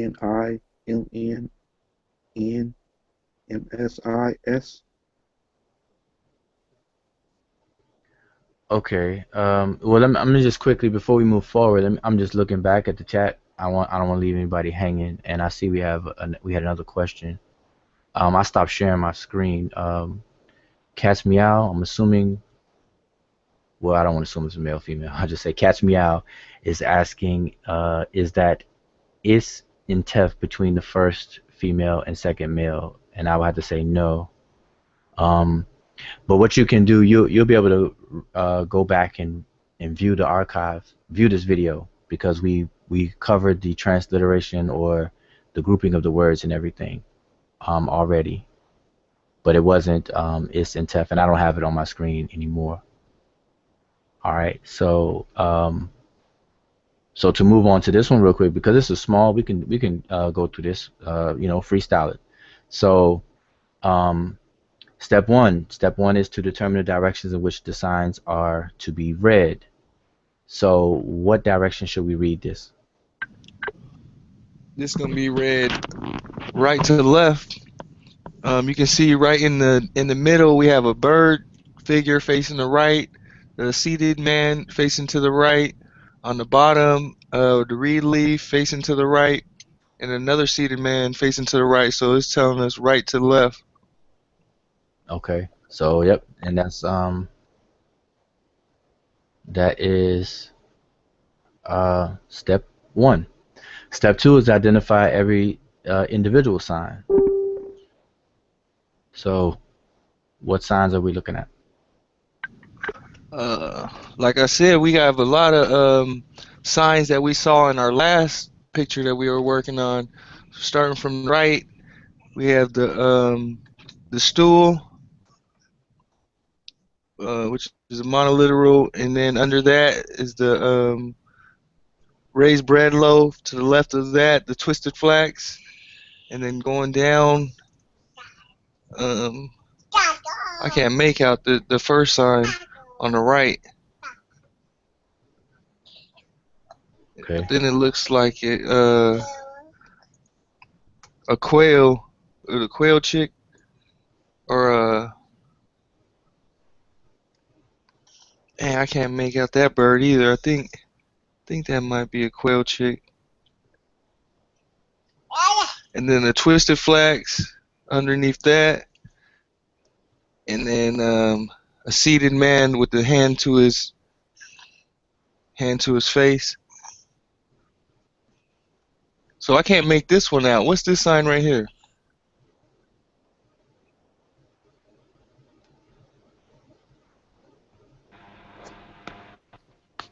Looks like Seshew. Looks like what? Seshew. Oh, okay. Okay, so okay? So would that be the owl after that? No, it looks like I forget which G it is. I think it's like N capital H. Okay. Yeah, see, I don't want to cheat. I've seen this before, and I already know what what it's saying and everything. So I'll just Okay. go back. Anybody want to identify the ones on the bottom? I can do it real quick. Starting from the right, we have the eye. Underneath that, I think that's the water ripple. To the left of that is the reed leaf. Left of that is the min board Can you with the I can see your cursor. So oh as you saying it, can you yeah. yep. So we had the eye, the water ripples, the reed leaf, the min board with the water ripple, phonetic complement, and then we have the biliteral MS. That was also in the picture we did, the last picture we did. And then we have the folded cloth, S29 Gardner code, which is also most like the phonetic complement. And then we have a seated man. So that's basically identifying the glyphs. All right. Of course, working with the tools, you'll grab all your Gardner codes and other information on that. Mm-hmm. So that's step two. Step two is to identify all of the signs, individual signs. Now, when we're freestyling like this, we don't have any books or anything, so we're going off of memory. But normally you use a sign list and you identify exactly what the signs are. And what you're going to note down would be the Gardner code and then how the sign can possibly function. And how it can function is either as a phonogram, an ideogram, or a determinative. All right, so and then moving on to step three. Step three, you would group the signs into their proper groupings for words to be looked up in the dictionaries. But on our Freestyle Fridays, we're not using any tools. So we are grouping the words from memory based on our familiarity with other inscriptions that we simply just work with. So step three, how would you group, or I mean somebody else can take a turn. How would you group the signs?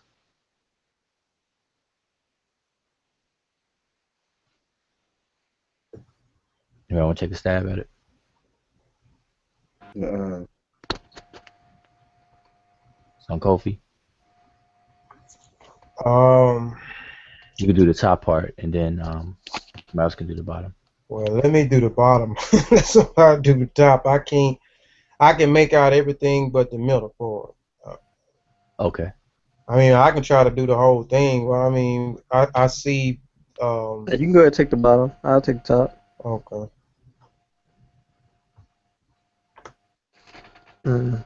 I'll group the P and T with the H. Group the June, excuse me, I'm sorry. June, as he's saying it, could you use your cursor to follow along? So those who are watching gonna be watching the archive. All right, I'm sorry. You can go ahead. so I'll group the P and T with the H, which is you got the stool with the T with the twisted flex, and then you have directly below that you have the Sejum and the headbird with the twisted flax, and then it's determinative with the seated figure with this hand to the mouth. So we'll have the three groupings. We'll have the top, the stool with the raised bread loaf with the twisted flax for the first group. Then as the Sejum would just kind of be by itself. Then you have the headbird with its twisted flax as a complement, and we have this determinative with the seated man with his hand to his mouth.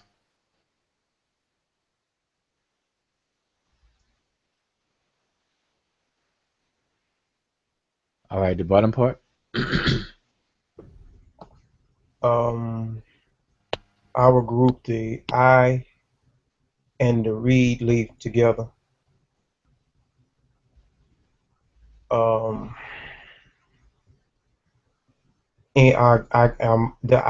the end would be by itself. Mm-hmm. Then I will group the men board and the water ripple at the bottom together. The end will be the complement to the men board,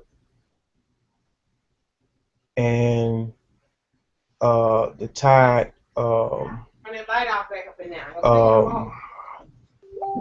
animal tails. I will group it with the folding cloth, which will give me Metsu. That the folding cloth is a complement to the tide animal animal tails, and the seated man will also be grouped with the folded cloth and the tied animal tails. Okay. I'm just looking at the chat. I want to keep up with everyone that's typing in the chat. So let me just back up a little bit. We have okay, we have Brother Seshew is making attempts at it as well. So at the top, I guess he has the twisted rope, the bread loaf.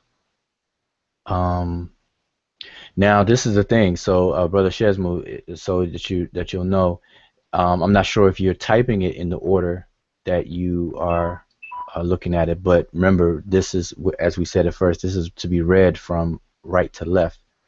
So the twisted flax will be the last sign out of those three at the top there. But you identified it correctly. Let's see. Then the I, the water ripple N. Okay, and then the brother said, "Can you translate it? What it says?" Okay, yeah, we'll do that in a second, Brother John. And then Cat's Meow.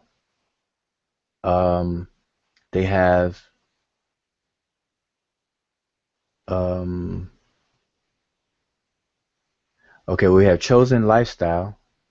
Have ear. That's, I guess, the bottom part. Ear in M in mess, which is correct. Yeah, but Yes, I would had definitely. Oh, sorry. Go ahead. What's that? oh, go ahead, Sinette. Oh, and I was just saying that the bottom row, I would actually group them a little bit differently with the eye on its own, and then the water ripple on its own, and then the reed leaf and the game board and the water ripple together, and then the three fold the skins with the folded cloth and the seated man together. Didn't I say that? I think you said you'd put the eye and the reed leaf together, Oh, you grouped the end with the with Erie. and the eye separately, the water ripple separately, and then Yeah, that's what the I did. I said the water reed was separate. I said all right. the eye and the reed leaf. I grouped that together. The end separate. Nah, but Um, I think uh, okay.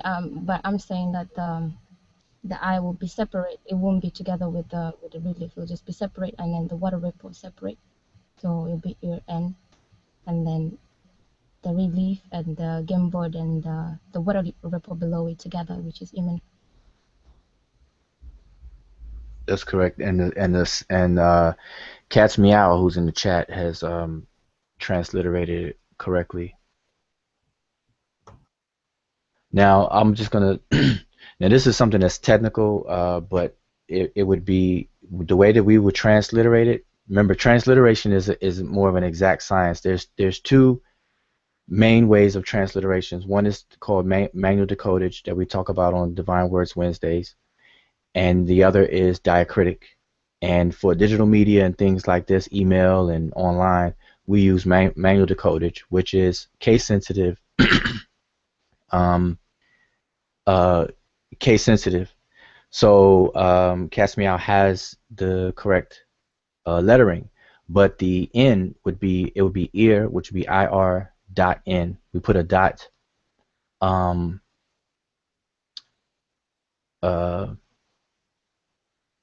uh, by a dot to separate suffixes and things, especially with dealing with grammar, with past tense. Um, it's usually with a dot. So, in other words, they have ear in, im in mess will be ear in. That's proper, but it would be put a dot there to make it a completed action. So it's made instead of. Um, Let me see what they have as translated as. Scrolling up, I thought I saw. Um, what did we just? Oh, somebody Cat's put be a child of Amen, but it's actually ear. The word ear or eari means to do, to make, to actually even create. So it's erin, made. Okay, so I just wanted to kind of put that in there because I want to keep up. So people are chiming in, typing in, and they're not in our inside of our panel. So just wanted to do that. That's correct, but the N will go right after the period. Oh, Just think about that. Just letting you know. But I'm sorry, Tonika, you were saying something else. No. Oh, who was that? Robert? Somebody was going to say something. Yeah, was June. No, you said what I was gonna say. You got it covered. Okay, all right. So that's it. So that's covers three, step three. Oh, I don't know. Did we actually give a meaning of every word? I don't think so. So let's go over the meaning and the slash the translation now.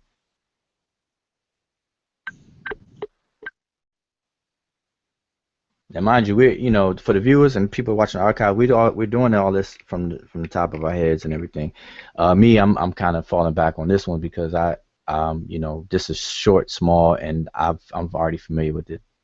I looked at it and I can tell you exactly what it says, and that's only because I dealt with it before. Not, it's not anything sticking out that allows me to do it. I just did it before.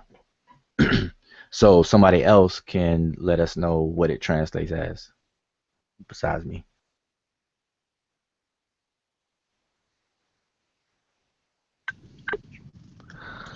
Well, the first grouping on the top is patah, and then for sejum, I think that's to hear or to listen. Hmm. What you got for that bird, Chris? I forgot. He said the NH bird. Yeah. You got a meaning for that? They're gonna be forever.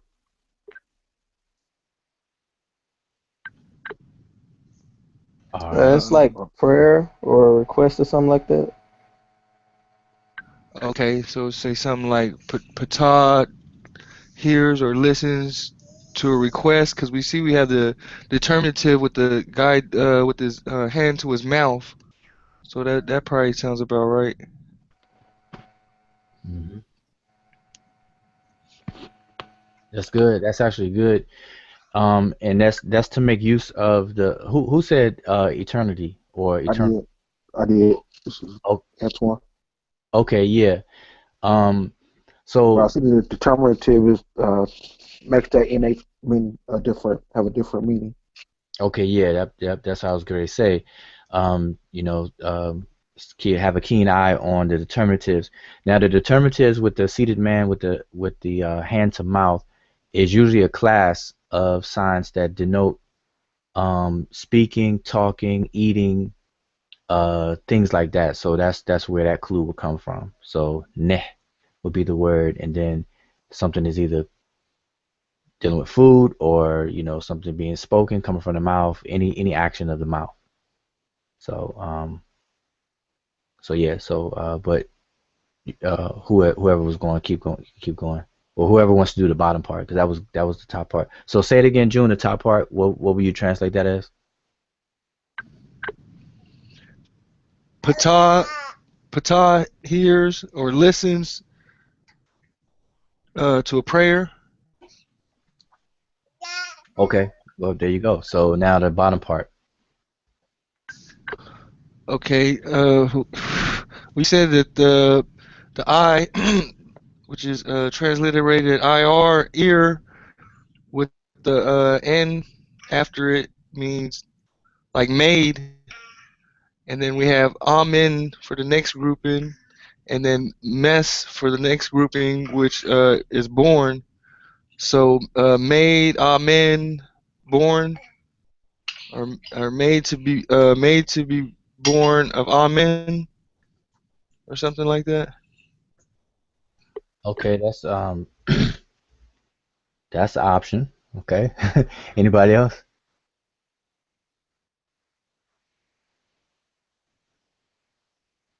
Because you have the right words, but Um, uh, made of or made by a man. I'm not sure. At the oh, bottom. I'm sorry. Say it again. You sounded a little low. Um, I was saying made of or made by a man. Yes. Okay. Yep. All right. There it is. That would be correct. Made of I'm in mess. So that was a quick one, and you see the ears there. So obviously, we're dealing with here. So patah. hears prayer or request. Some people say prayer, but request, or when you ask for something, requesting something, or prayer. That's what prayer is. Prayer is asking. Um, okay, so now Cats Meow says made a child of Amen. No, that wouldn't be the correct translation. It would be made of Amen Mess. And Amen Mess would be a name. So either the stela itself is signed that the stela is made by this person, or um,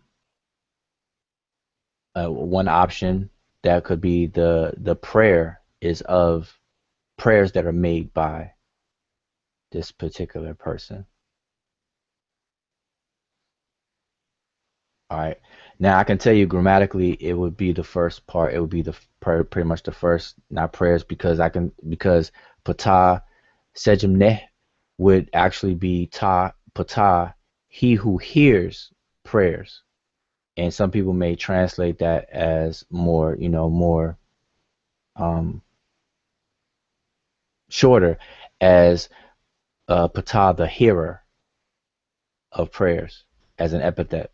Patah is the hearer of prayers. So knowing that, then you can see the second part wouldn't make sense to be like, okay, here's the prayers of this person, but no, it would be more so that this stela is identified with this person. I'm in mess. All right, so that, that's just the options that we have, because this is real limited. This is real short, real limited. No other context around it that can give us more clues or anything like that. This is what we would have to work with. And we got two big ears right there. So Tony, brother Tony Rice, posted this, and you say you've never seen it before.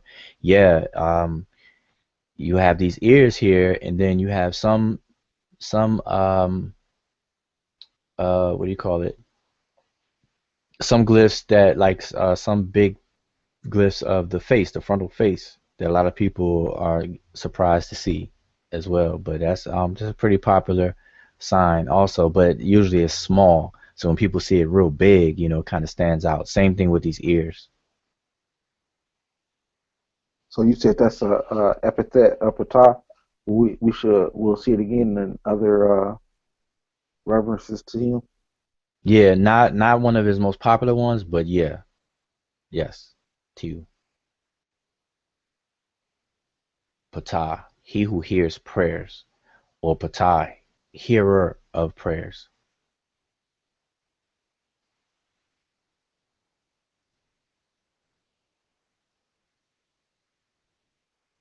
So there you have it. And Shesmu, the word from is not included. From would be this is a um the way it's written. And really, even if it's the prayers from um this person, that would be fine, you know.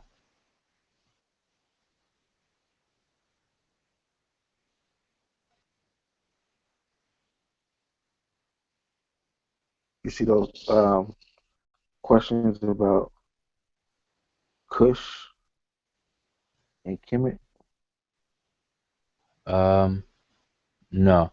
I just want to make it clear that based on the grammatical construction of this entire stela, I'm saying it leans more towards these are two separate statements, and we're based on everybody's comments, we're trying to tie them together as a fluid sentence, like Patah hears the prayers made by Amun Mess, or Patah hears the prayers of this person, and everything. I'm just saying, based on the grammar, that we would lean towards that this is a statement being made at the top, and then this bottom one is more so dealing with the person who, unless some other parts are missing, but a person that's dealing with this particular stela itself. All right. You said something about Kush.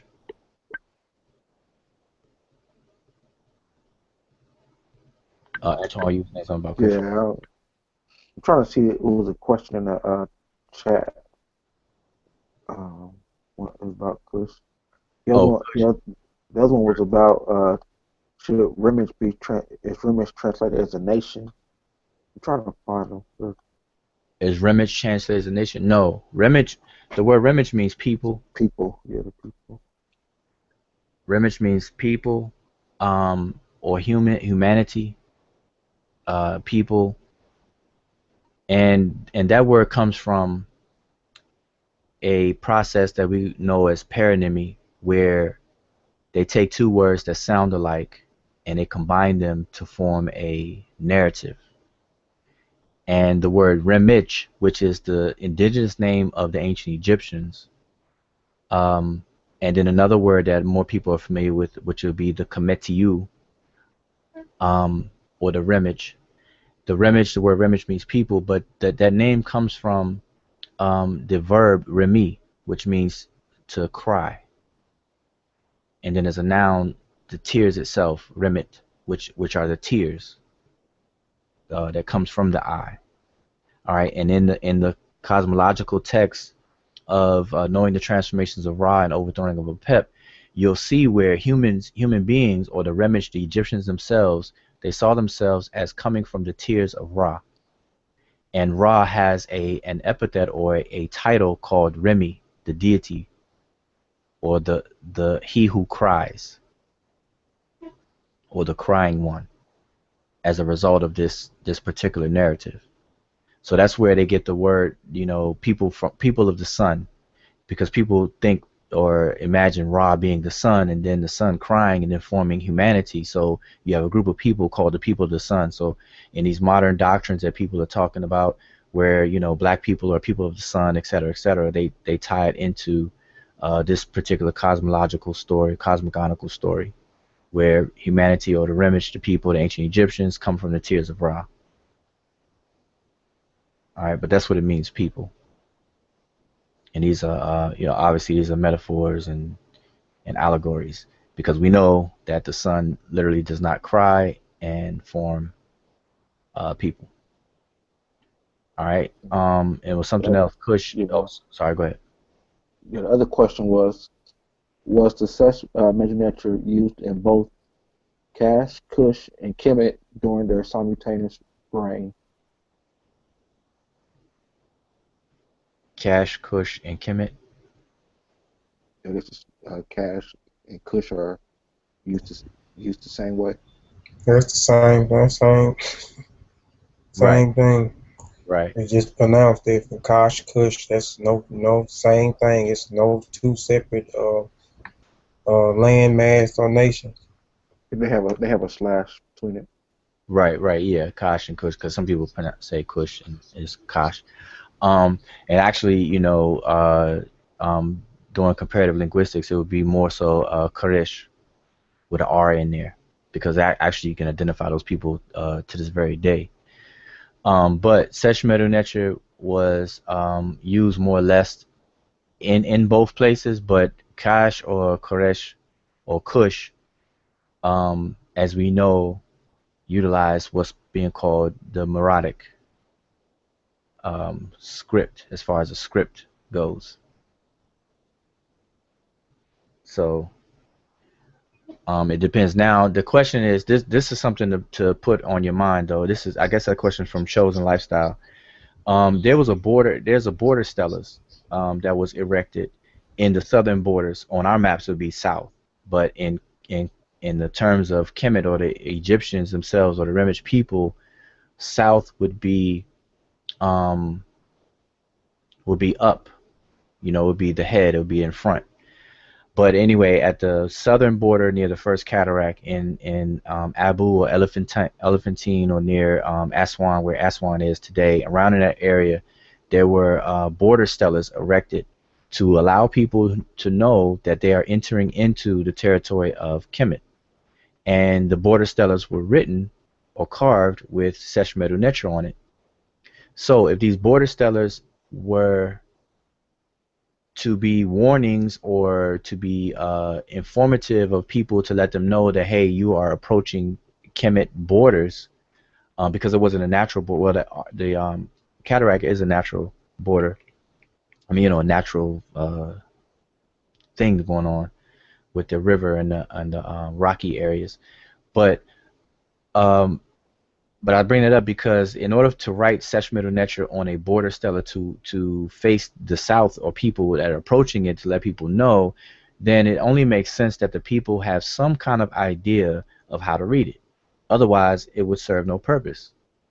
Why would you write Seshew Netcher on a border stela for people? Now, some people may say that that border stela was to let the ancient Egyptians themselves know where the border was and everything.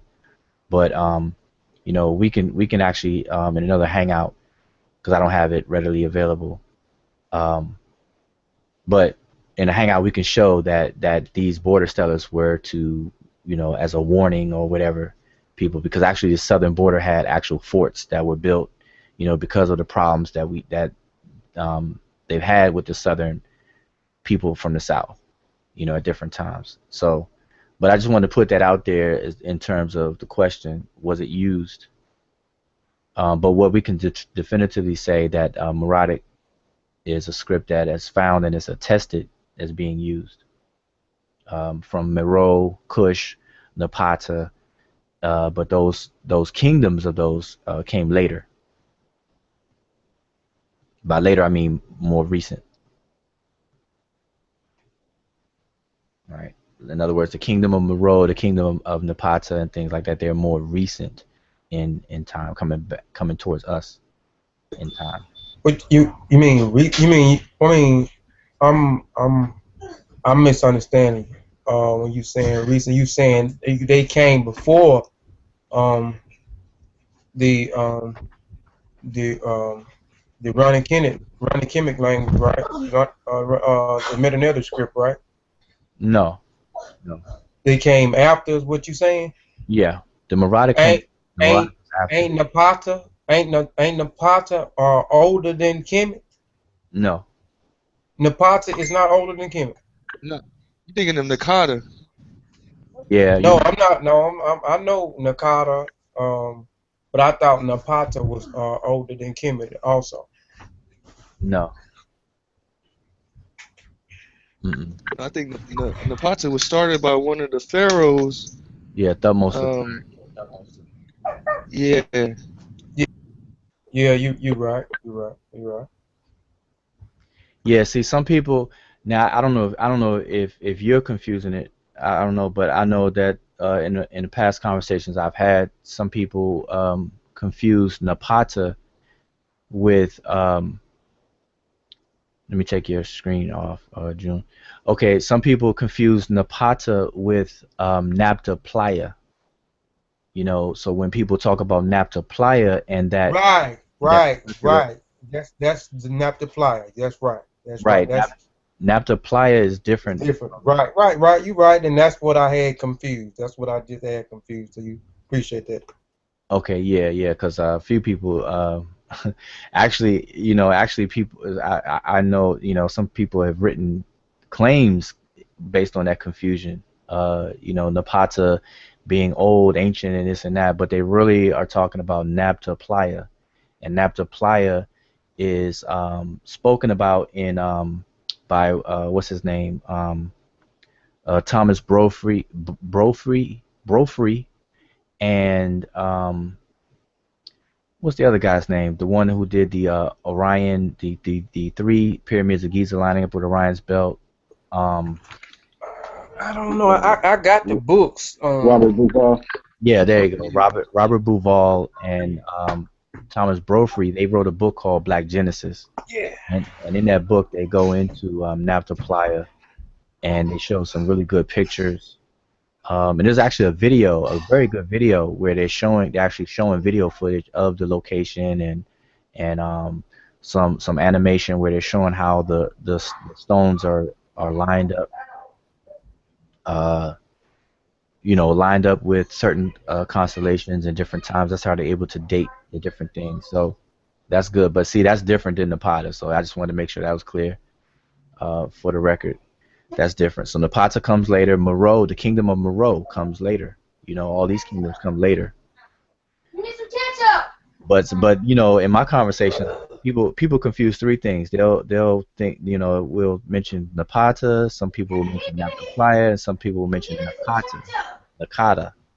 So you got the mixture of Nakata, Napata, and Naptaplaya. So they all kind of sound alike. So some people get those confused in conversations. Where Nakata predates Kemet. You have Nakata 1, 2, 3. I mean, when I say Kemet, I'm talking about the formal Confederate Union of that we call Kemet today. Um, but then Napata comes after that, and then Naptaplaya, you know, even before all of those. So What was the author of the first one you said? well, the book is called Black Genesis, and it's by Thomas Brophy, Yeah, that and shit right there, Robert Bouval. right here. I got it right here. Oh, hold on. Let me put it on the screen there. Okay, yeah. And what was the other one? Was you talking about this in here? Oh no, I only mentioned one book, but Oh, I thought you mentioned another first book before you mentioned Black Genesis. boy, Kobe got so many books, boy. He's like, man, I got them all. Boy, you go. Yeah, man, I'm locked and loaded, man. Most of the time when somebody say something, I got it. All I gotta do is run in the shelf. Yeah, but that's both of those are good. That second one was Thomas Brophy by himself, though, right? That's not with Bouval. Am I right? This in here with Robert Duvall and Tommy Brophy, Black Genesis. Right. Okay. Right. And Okay. then this other one was the origin of maps by Thomas G. Brophy and Robert M. Scouch, PhD. Yeah, this in here right here. This is where they talk about Neptoplaya and Yeah. yeah. Okay. So that's You said Nakata 1, Nakata 2, and Nakata 3 are pre-dynastic. Yeah, you've their book. We actually got a book on that in our drive. I actually got the hard copy book, but I seen it in the drive where it has a lot of the artifacts from the pre-dynastic period. It's a brown book with a big pottery sign with some birds on the front of it. So we have it in the drive. But like I said, I got the hard copy. What's that? Before the pyramids? Hold on, I'll go get it. all right. Yeah, you know, brother, Kofi don't mind getting those books. So, but yeah, you know, that's the thing about Kush or Kosh, and well, you know, while we're at it, just to fill in the time, we have 10 minutes left, 11 minutes left. And, you know, speakers for the week, as brother Shezmu Patah said. You know, when people say Nubia, now what's problematic with Nubia, saying Nubia, is because it wasn't known as Nubia in ancient times. All right, what we're calling Nubia is a catch-all word that Egyptologists used to replace the word Negro. All right, and remember that because in early Egyptological books, they in the earliest Egyptological books, they separated Egypt from the rest of Africa. And remember, at the time they were writing down and documenting, and Egyptology first got its start, they were under the assumption that the Egyptians were either from Western Asia or even Europe or the Middle East. You know, Western Asia, Middle East, Europe. They didn't want to attribute the great wonders of ancient Egypt to the rest of Africa. This is why in those early books, if you read it, you wouldn't even think Egypt is in Africa. They talk about Egypt as if it's in the Middle East. You know, so they separated the Egyptians or the Egyptos from the Ethiops. So this is where you get this Egyptos versus Ethiops. You know, what do you call it? Parallel. You know, Egyptos were the Egyptians and Ethiops were the rest of the blacks, so-called. And that's where you get the word Egypt and then Ethiopia or Ethiopian. So if you notice on the early maps, you'll see most of Africa will be called Ethiopia or Ethiops, and then the ocean was the Ethiopian Ocean or whatever the case is, and then in where Egypt is now, they would have called that Egyptos. All right, I may be pronouncing it wrong. I don't Yeah, speak Greek. yeah, you pronounced it right, cause all what you just said, a lot of that tomorrow I'm gonna be doing a presentation tomorrow, and uh with my lodge, I'm gonna be I made a bunch of claims about Masonry. It didn't start in 1717, and I'm actually gonna be going into all that stuff, how they separate, how they tried to, out of early writers and the early scholars in the Masonic world, Albert Pike, Albert Churchill, Albert Mackey, Albert Churchill's brother, and a few other scholars, how and even some outside of the Masonic realm, how they their writings, you wouldn't even think that Kemet was a part of Africa. So I'm going to be showing, I'm going to be showing them on an ancient map. I'm going to be showing them different things when we talking about the word Egyptos.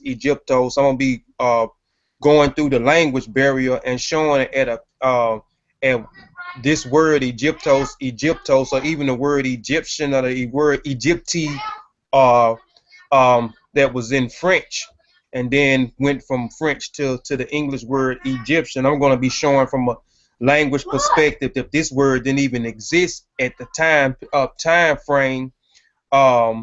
At the time frame, and I'm gonna be showing some archaeological evidence that's predating King Solomon's temple, King Solomon, predating Moses, showing them one of the seven wonders of the world, which is Khufu's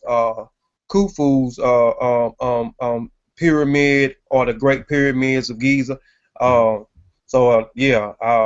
lot of what you're talking about. I got a whole 63 Well, 63 slides I'm gonna do tomorrow.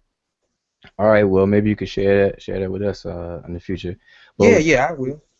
the reason why I brought it up though is to lay out the foundation for the reason why the word Nubian is problematic, because in early Egyptology they named everybody who was not an Egyptian as Ethiopian, so therefore those were the blacks, and then the Egyptians were either Western Asians or Europeans, basically. Then, as time went on and more information came out and came about, leading on up to um, in our more modern times, actually from the UNESCO conference going backwards in time, this is where they were running um, that giving that impression in their scholarship or in their books. So this brought about the climate where at the UNESCO conference in 1974, where the question of the racial makeup, well, actually, the blackness of Egypt, or whether Egypt was African and so on and so forth, came up. That was the climate that Sheikh Anta Diop and Dr. Theophilo Benga was faced with, and they came very well prepared to make a presentation. They did so hands down. They basically steamrolled through the misinformation from the previous eras of Egyptology. Say, but then Sheikh Anta Diop, then he get in a microscopic lab and took the skin from the mummies and analyzed the skin and certain things with the enzyme to prove what I think that he called it melanin something. I can't remember what it was, but Sheikh Anta, and that's in my presentation too. I'm going to be showing exactly the what Sheikh Antioch did before they all went to the UNESCO conference to prove, scientifically that that the black people, I mean, that the people in Africa, in North Africa, was of was black people. So he's showing it from a scientific standpoint when he used I can't remember the name of the test, but it was melanin something where he took pieces of the skin and did something with the melanin and something else with the enzymes or something I may be saying wrong, and he proved without a shadow of a doubt that those was not Caucasians in that area. Those were black people in that area. Yeah. Now the thing is, I'm leading up to why Nubian is problematic. So I'm just laying the foundation that that was the climate. This is where the word for the people in the South moved from Ethiops to Ethiopians, and then they were referred to as um, Negroids, because you remember you have this whole uh, slave holocaust and everything where people of color or colored people or Negroes was used inside of different books that you're going to find by these different Egyptologists. So what happened is Negro or Negroes became politically incorrect to say. So all they've done is changed out the word Negro with the word Nubian. So it's still a blanket all term, and we've used it to this very day, Nubian, that we're stuck with Nubian. Now, none of that is historical at all. The people that were south of Kemet had names. There was different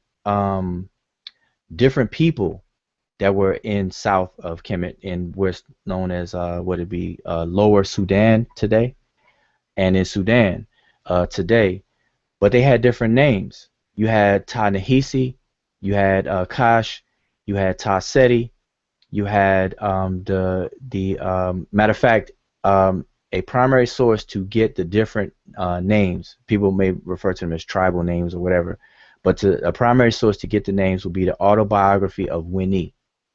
All right, Weni. You can look that up, Google that, look in the autobiography of Winnie, where expeditions and things were done in the South. People were sent to the South to do X, Y, and Z, and these people were named by name in these different texts. That's a Kemetic, ancient Egyptian text, the autobiography of Winnie.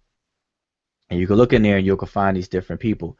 So today, when we refer to the Nubians, we're doing a disservice of these different people, to be able to identify them and to know what they've done in history and so on and so forth. So it's in our best interest to use the names that they called themselves and knew themselves as, instead of just saying Nubians, because by doing so we're falling into the trap of early Egyptological literature, where they just blanket everybody who was not Egyptian as those blacks, and really we should not use the 25th dynasty, where you're talking about Pi or P, and you're talking about Shabaka, Taharka, and all of those 25th dynasty so-called pharaohs. They named them the black pharaohs. So we shouldn't do that, because what that does, it reinforces what the early Egyptological literature was mislabeling.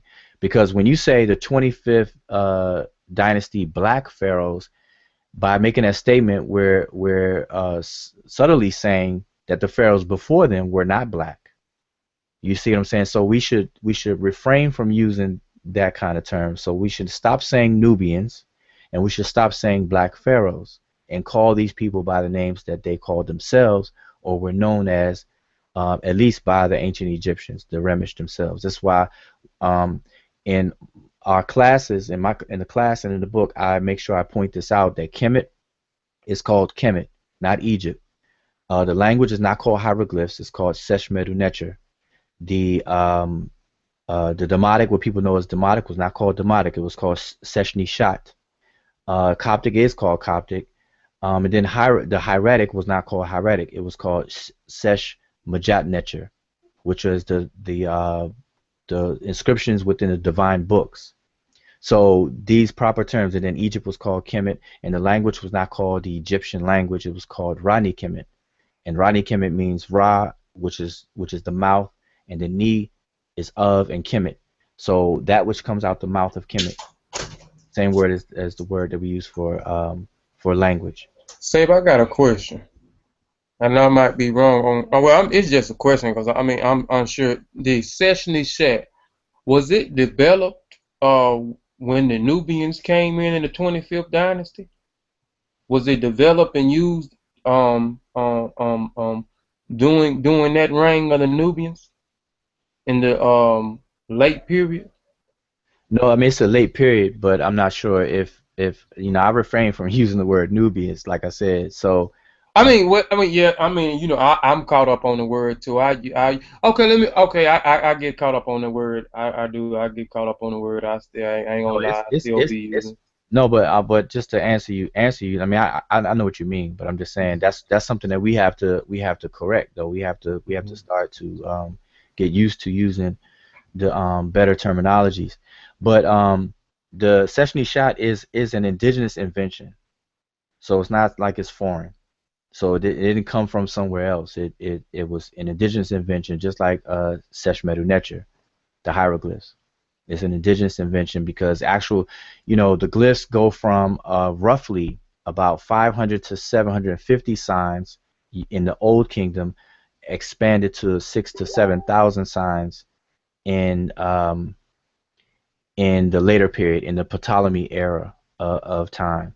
So between that long era of time, the signs reflect the flora and fauna that's indigenous to the Nile Valley corridor. That's why we don't see um, tigers within the glyphs, because tigers is not indigenous to that area. So the flowers, the fowl, the animals and things are indigenous to Africa. So that's one indication that it's homegrown. It's not imported. Um, but I'm looking at the chat, and the brother said that Egypt means black man. That's not the case. Kemet, the word Kemet is identifying the there was no need. See, we did. There's no concept of race as we have today. There was no need for.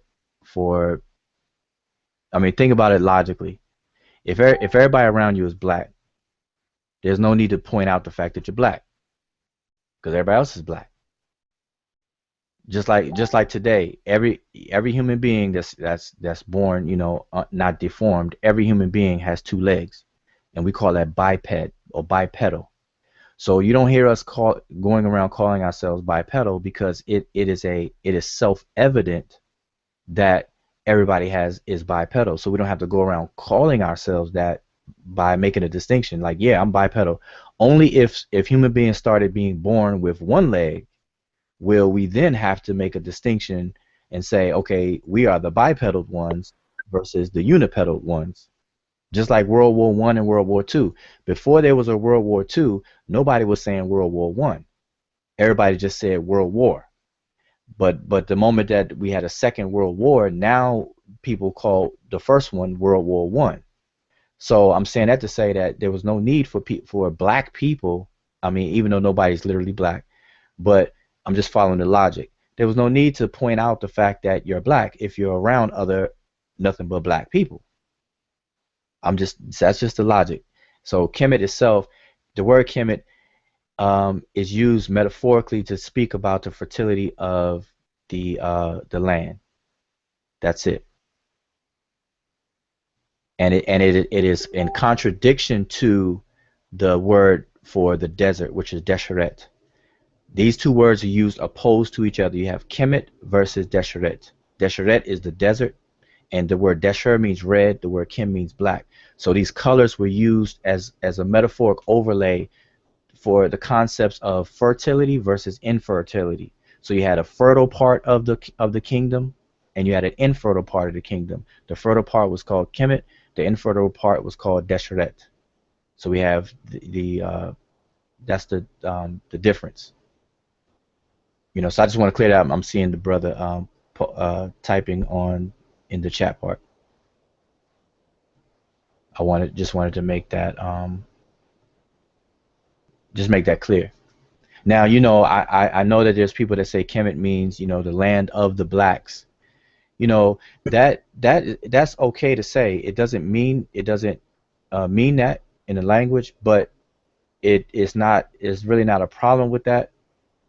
Um, because it happens to be a true statement by the by the terms of what we call black. Nobody's literally black. People are brown, but I don't hear people saying Kemet means the land of the browns. So that's what we say today, or whatever the case is. We come in all shades of brown, from the darkest to light skin, red bones, as we say back in the day, red bones. But regardless, Kemet is speaking about the fertility of the land. And in fact, I'm not sure if a lot of people know this, but Kemet was not called Kemet until the 11th dynasty. Prior to the 11th dynasty, Kemet was not known as Kemet. The word Kemet existed and was used, but the kingdom, the actual nation, empire, whatever you want to call it, was not called Kemet until the 11th dynasty. Prior to that, it was called Kim knew, wasn't it? no, it was called Tawi or Semitawi, Samatawi, and it was called So when did Kim Nu come in? I thought it was Kim Nu, which means the body or the interior. oh, you're saying Kenu, not Yeah, well, I tear words up or say no, yeah. you're right. It was called Kenu, which means the interior. Exactly. And just because you brought that up, and with this, we'll kind of close on, unless you all have want to chime in and have some comments. But because you brought that out, I just want to point this out that in Africa, most cultures in Africa, specifically in Kemet, the geography was laid out based on body parts. So Kenu would be the body, but it's also a word for the interior. And then the west, what we call the west, is the word Ament, or Amenti would be western, or Amentet would be the west. But that's also the word for the right hand side of the body. So this indicates, and the east, what we would call the east on our maps, was called Iabit in the language, and that means left, the left hand side of the body. So that lets you know the orientation that the ancient Remich had. So they would have a reverse orientation from us. So instead of us turning the maps, like if you were looking at a map and you had your map on the floor, let's say you had a big, huge map of Africa laying on the floor, and you're standing on it, you're standing on the map. Normally we would put Europe above Africa, and then what's that? Antarctica. Antarctica would be at the bottom. So that's how we would normally orientate ourselves in the U.S. in the West. But what we would need to do to match with the ancient Remich, ancient Egyptians, we would have to just leave the map as it is, but turn our bodies all the way around, do an about face. That's the orientation that the Africans had in the Nile Valley. So what would be in front of them would be our south on our maps, and what would be behind them would be our north. So this is where you get the names for these locations. So this is why the right hand side of their bodies is on the west. The cardinal points stay put. I hope I'm not confusing anyone. If you leave the cardinal points where they are, you just turn around. Leave the map the way it is. You just turn around. So the west becomes on your right hand side. The east becomes on your left hand side, and then the south would be in front of you. This is why the south was called Resi, or Res, which means the head. This was where the head. So if you were to lay down on the map, your head would be at the south, and your feet would be in the north. And the word for feet, or the word for the end of the body, would be Mehu. So this is where you get the word Ta Mehu, which would be the lower land. And then you have Ta Shamau, or even Resi, for that upper part. And it was also called Kenti. The word Kent is a word for nose, and it means something that protrudes out in front. It means the forefront, like the forehead and that nose area, something that protrudes forward. So this lets you know that the south was forward, was protruding forward in front of them, because your nose is in front of you, and it's always in front of you, unless you get knocked out and broken nose. But your nose is always in front of you. So Kent is another name. where another name for the South. Okay, that part of the nation that was before. So I'm just letting saying these things, that the body part. So you have Kenu, which was the interior, and remember Kemet had natural borders, unlike today where we have these imaginary borders um, dividing states in the United States and so on and so forth. Kemet had natural borders. On the left and right, you had the desert and the mountains. On the top, or I should say in lower Kemet, you had the Mediterranean Sea, and then at the south, our south, but in front, according to them, you had the cataracts of the Nile River itself, and that first cataract was that most southern border. All right, so I just wanted to kind of cover that since you brought up Kenu and the interior and things like that. So again, you have Kemet versus Desheret, which is fertile versus infertile. You have Ta-Mehu versus Ta-Shemau, as two uh, opposing terms, comparative terms. And then you have Ta-Meri versus Ta-Seti. So you have Ta-Meri, which is a land that is dealing with agriculture, because it's the land of the bow, because Meri is the actual, I'm sorry, not the bow, the hoe. Ta-Meri is the land of the hoe, a land where agriculture takes place, farming takes place. Some people translate that as beloved land, because the word Meri also means beloved, but the actual sign that's used to write it is the hoe itself. So you have Ta-Meri, which is the land of the hoe, a land where agriculture takes place, so farming takes place. And then you have Ta-Seti, the land of the bow, where the bow was predominantly used and known to be used. You So said yeah, Semi-Tar, Samatawi. Semi-Tawi. Yes, Samatawi is the name of the confederation. So Sama means to unify or to bring together, to unify, to bring to a union. And then Tawi is a dualization of Ta, which is the land. So you have Tawi, two lands, and the two lands that they're talking about is the two major groupings of these communities. And lastly, Kemet is a confederation, and this is something that we have to repeat and let people know, and we have to get this in our heads, that Kemet is not a was not a mono-ethnic group of people. It was a confederacy of different communities. Okay, and the Greeks called these communal towns by the name of nomes, but in the indigenous language, in the language, it was called Sapat, which was an inhabitable area that had water. Because you're dealing with an area that is bordered by desert and things like that. So water was very important, and these channels and canals that was either man-made or naturally made and expanded by man, whatever the case is. This is where these different settlements were that thrived, and so these settlements became known as Sapat, and these Sapats grouped together to form a larger cluster of Upper or Lower Egypt, or you have one Ta and then another Ta, and then together they became Tawi. So these two major clusters of communities merged into one huge nation, and that's where it was called Tawi for short, but Sema Tawi in full. All right, and they attribute that to Namir, the unifier, or Mini.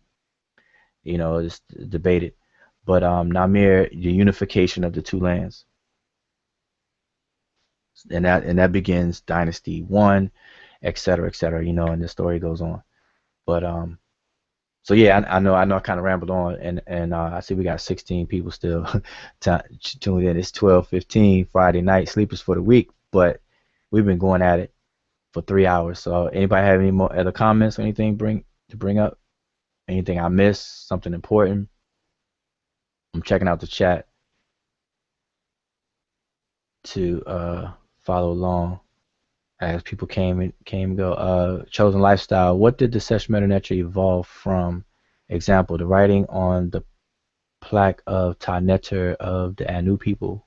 Question: the Seshew Netcher came out of the substrate that Seshew Netcher came out of is the pictographic representation of items and things. You know, pictographs comes first, and then from pictographs you get ideographs or ideograms. So we go from pictograms. This is the natural human progression of writing, because we, you know, not to go, you know, too far or long-winded about it. There's a difference between these pictograms and things and a writing system. So this is where the debate comes in: who discovered writing or who developed writing first? But they're really talking about a writing system. But you'll have pictographic representation of items and things well before the writing system was set up. So you have cave art and things like that. But it developed from those pictographic representations. That's the substrate. That's the background that helped to develop Seshew Netcher. All right, so you know, hopefully that kind of answers the question. But you know, when you gave the example, the plaque of Ta Neter from the Anu people, the answer to that is no. You say you said, whoa, you said that the caves in that area helped develop the Seshew Netcher? No, I'm saying no. No. Oh, okay. I'm sorry. Okay, what you were saying? I just don't want to get you. Well, I mean, I'm gonna get your head get the information misconstrued in what you were saying, cause Oh no. I was just saying that you will find cave art that will predate the writing system of Seshew Netcher. right, and see that's why I said whoa, because wow, man, I actually have like I'm kind of going through the language part. I mean, just to prove that, you know, these people didn't exist at the time because they didn't have a language. And I put, I was trying to find, I can't remember what the name of it, but I put one of the caves up and I showed the art of men actually hunting, and the art on the walls where you can see where they was with the cows or they was doing something to the cows or domesticating animals. I don't know exactly what they was doing. Man, I can't think of the name of that cave, man, because I showed. Well, you have a difference. I'm saying you have a difference from the cave art and then you have the rock art. So I don't want to confuse the two. So so let me clarify myself. You know, you have rock art that exists in the Nile Valley, in different places. I forget the name off the top of my head, but you have rock art, and that's described as pictorial art. That's not described as a writing system. But you can see the precursors to the writing system. You can see the same some of the same glyphs that are used in what's considered pictorial art and not writing when it comes over and crosses over into the writing system itself. So this is where you can see this progression, and you can see it on the pottery. Right. And what is it? What is it called? I don't want to. Nakata 1, Nakata 2, and what's the other place where they had a lot of pottery and different things? Is I think it starts with a B, if I'm not mistaken.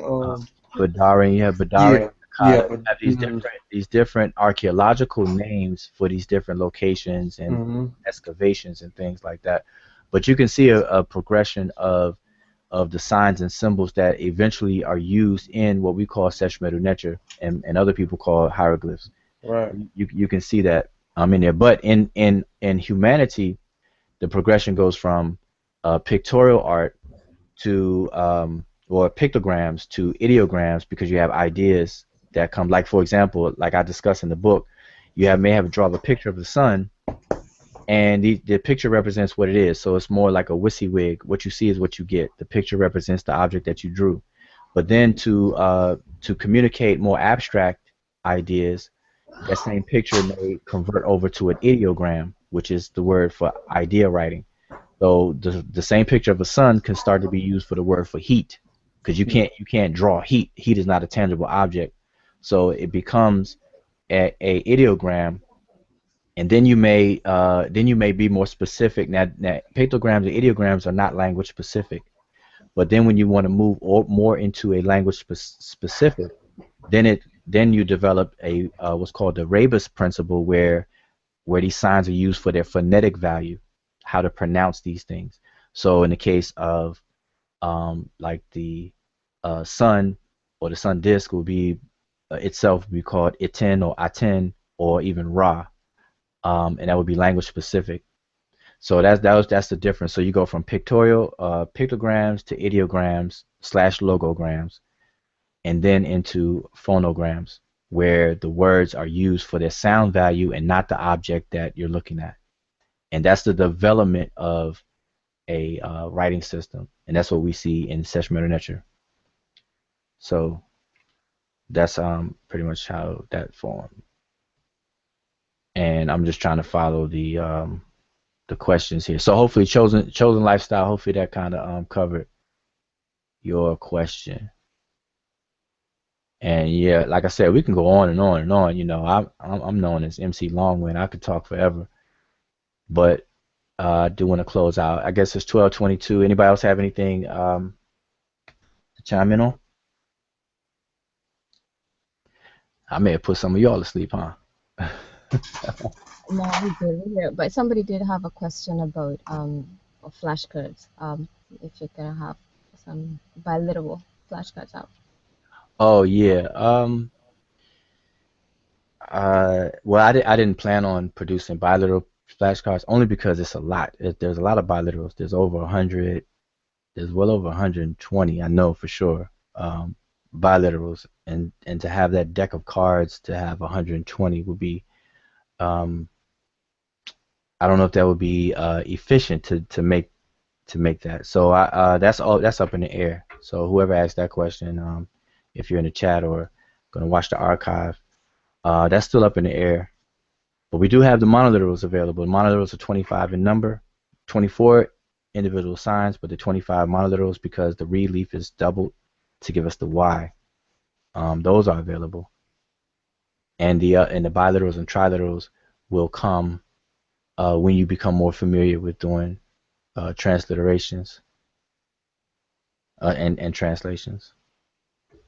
All right, so hope we didn't go off too much. I hope not me. I hope I didn't go off too much on the tangents and everything, because today, you know, it's Freestyle Fridays. We freestyle with the translations, transliterations, and we freestyle with the conversation. So, you know, whatever comes up, and we'll discuss it, you know, within the time frame.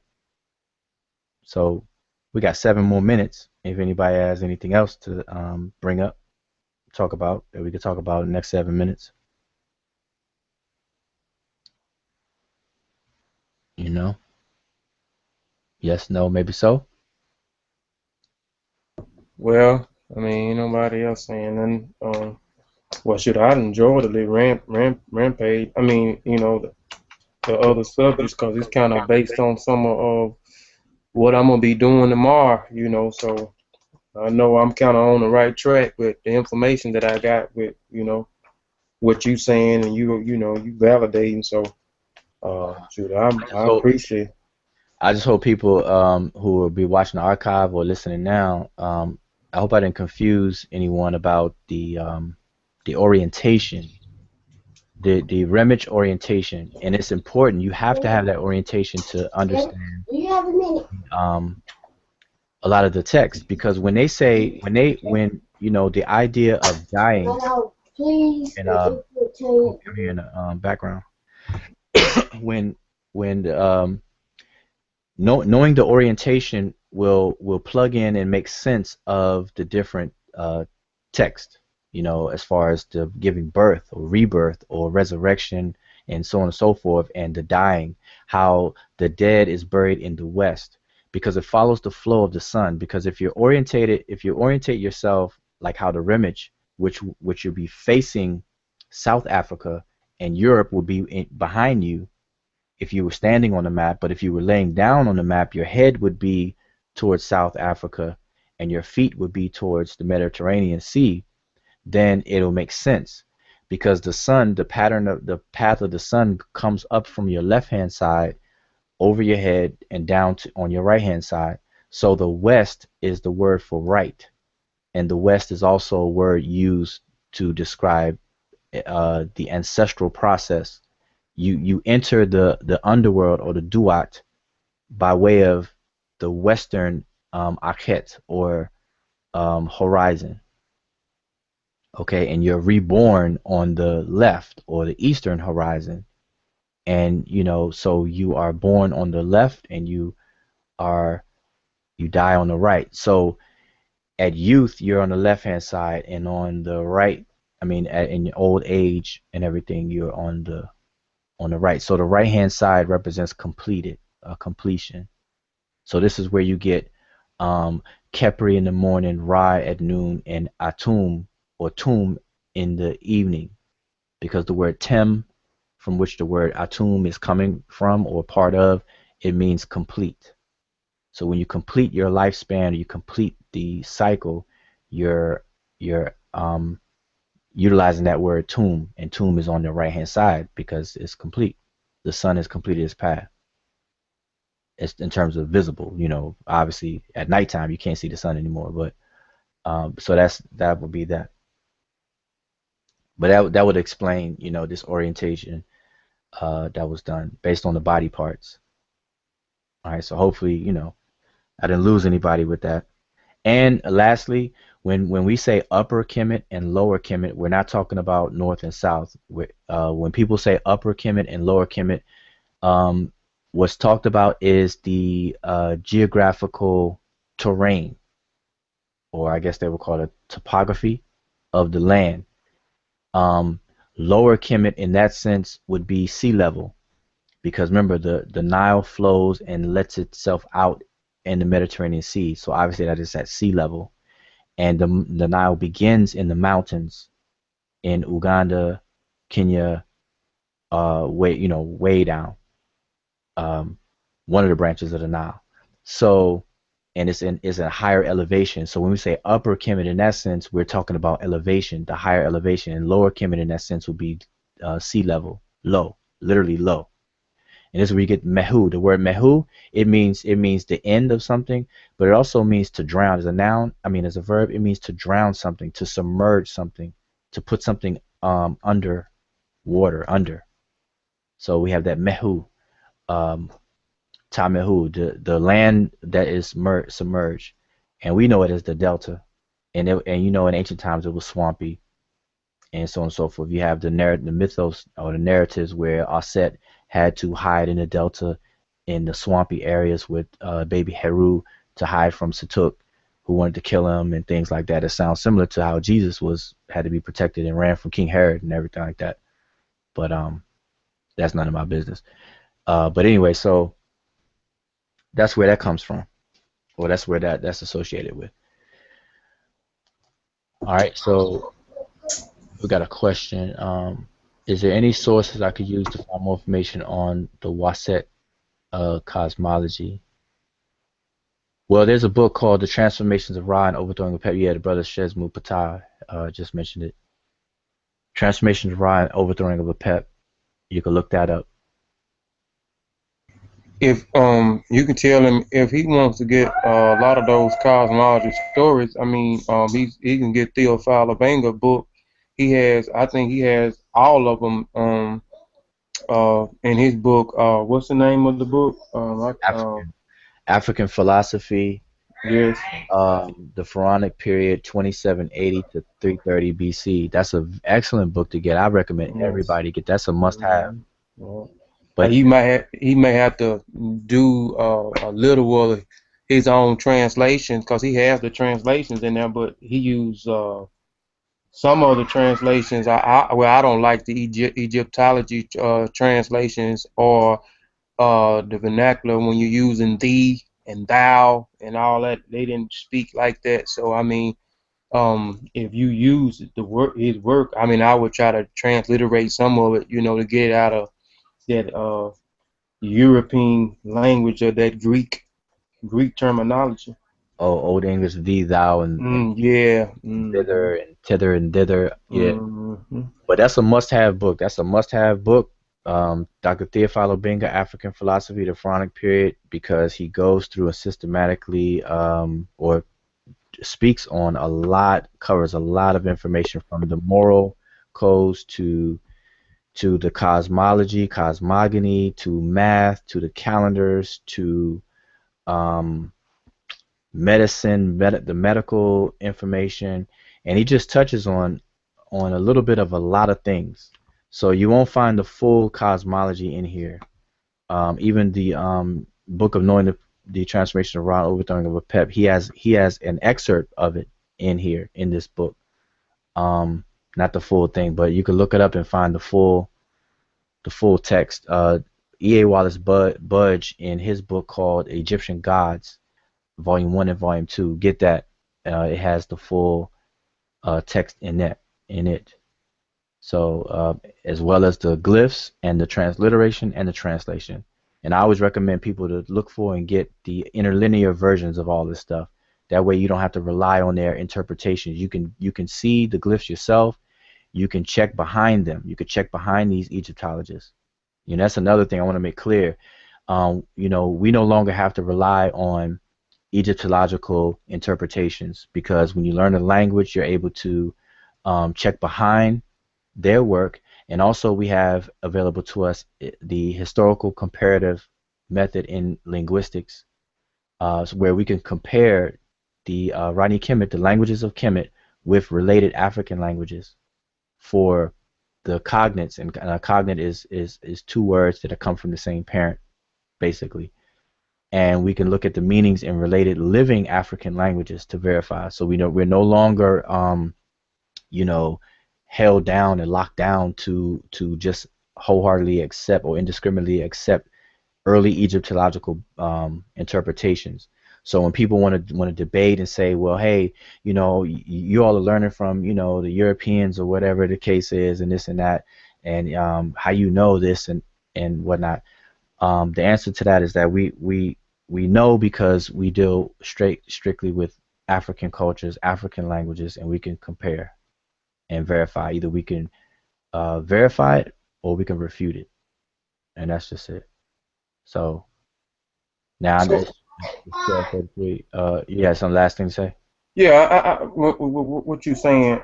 Is it best to um compare those language last, like when you starting off with the language and you take the introduction of the beginner's course, and then you take the grammar course, and then after the grammar course, would that be like the next stage? And the reason why I'm asking, because it can get kind of confusing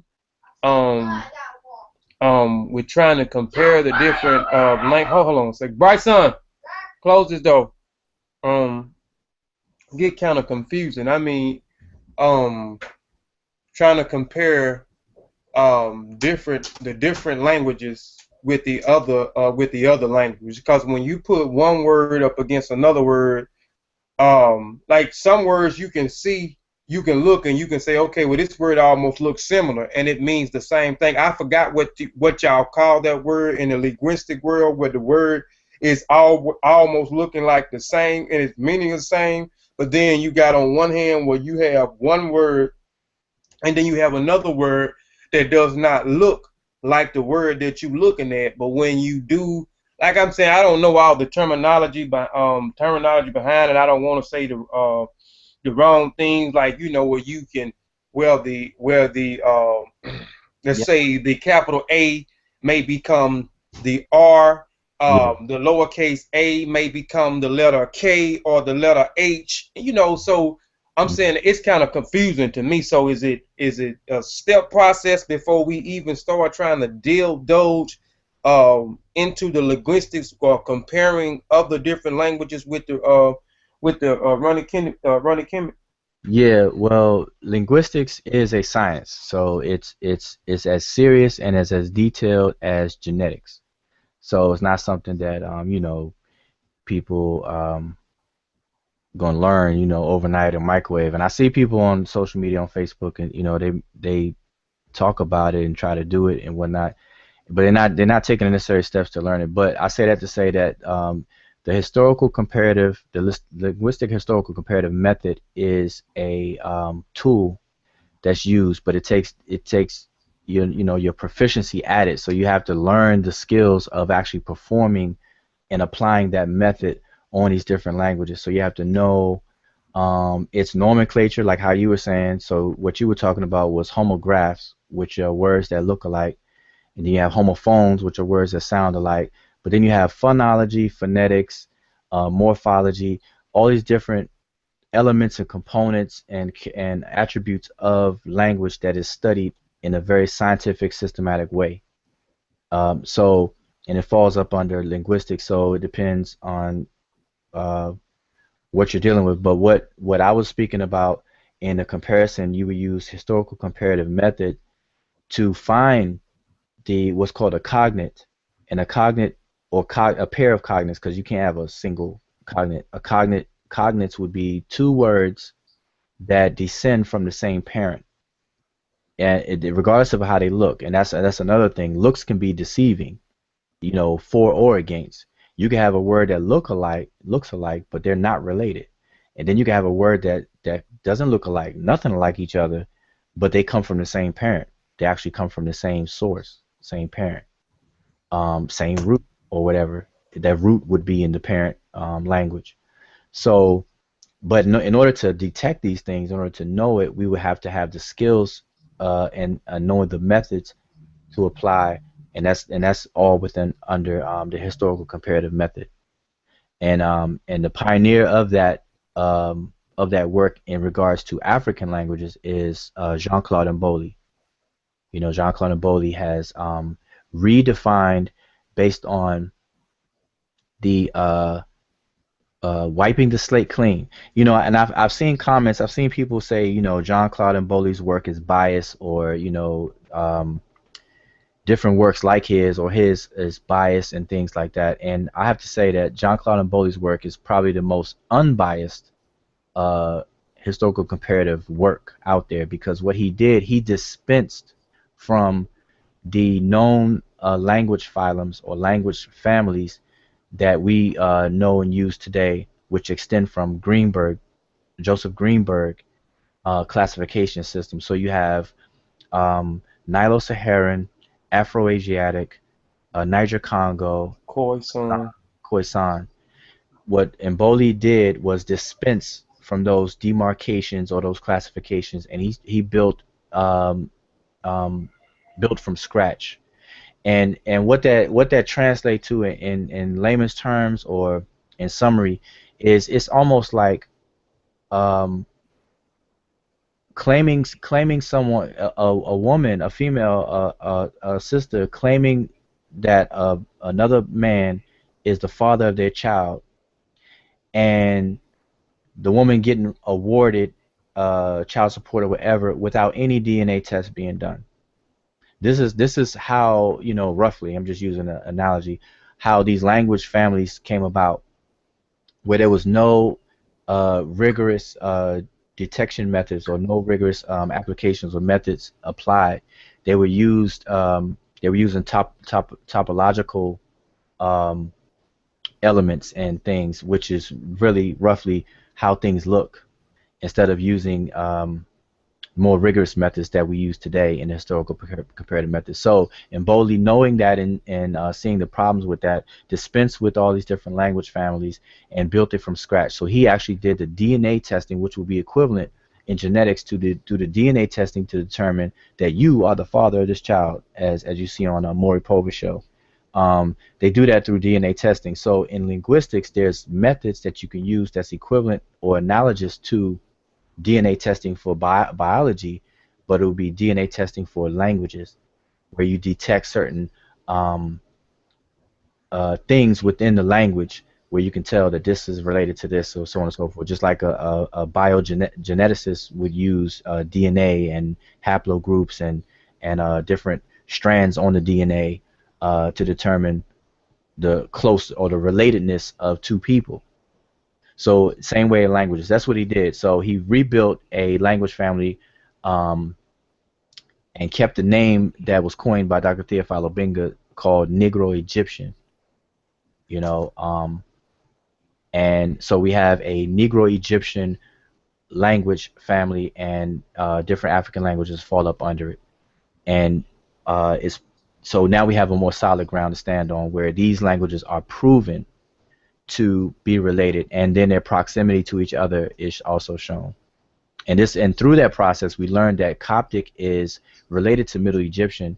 It is not a continuation of Middle Egyptian, as early Egyptologists and even current Egyptologists will still try to promote, and they're just simply wrong. Coptic is a closely related language to Middle Egyptian, but it's not a later stage of it. Not like Old English and then we have current English. It's not like that.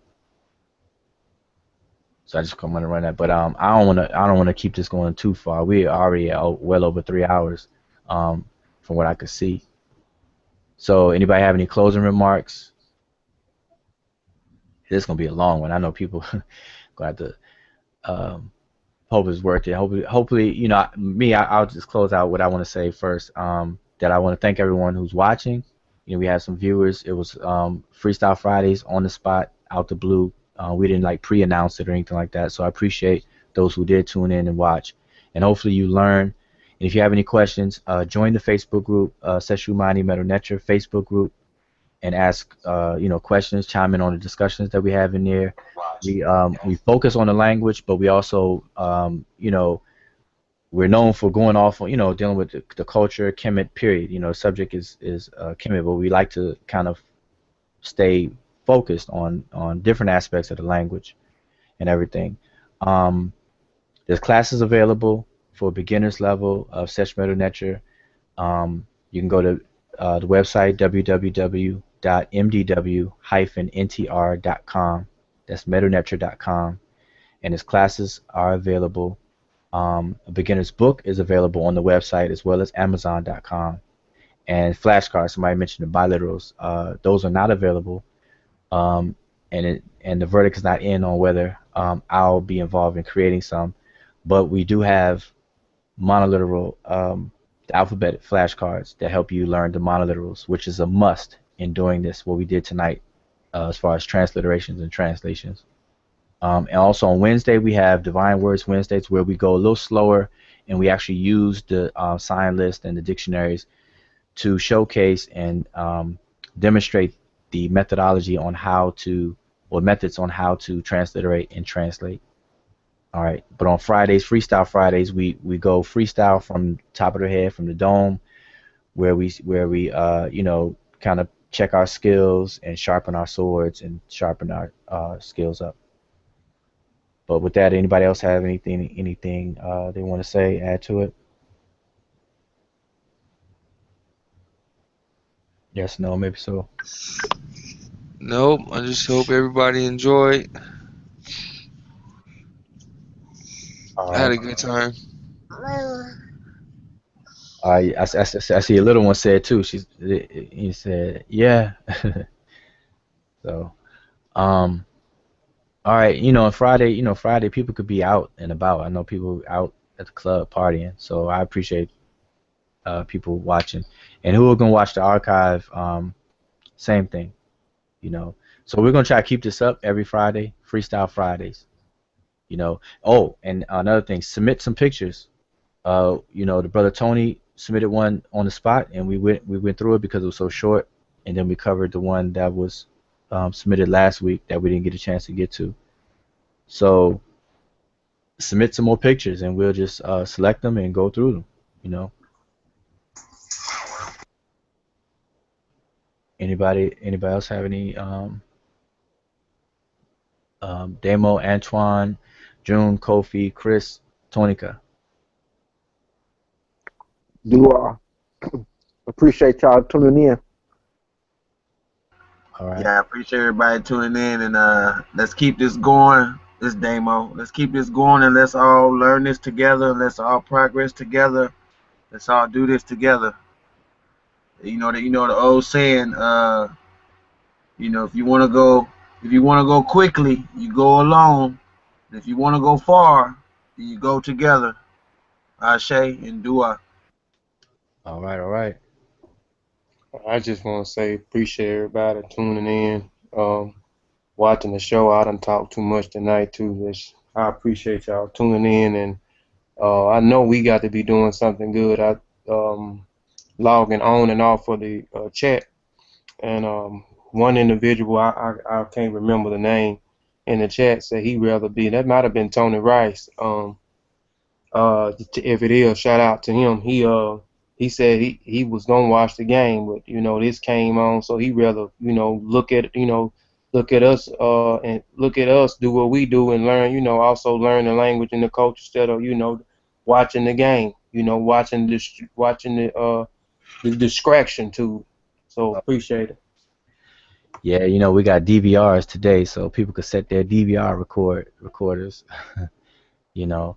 And also, on Facebook, if you're on Facebook, if you're watching now and you're on Facebook, like I said, join the group Seshew, Medew, Netcher, and then you could send friend requests to any one of us, because we like to have these conversations. Anybody with like minds or interested parties, we have these conversations all the time in the group on a daily basis.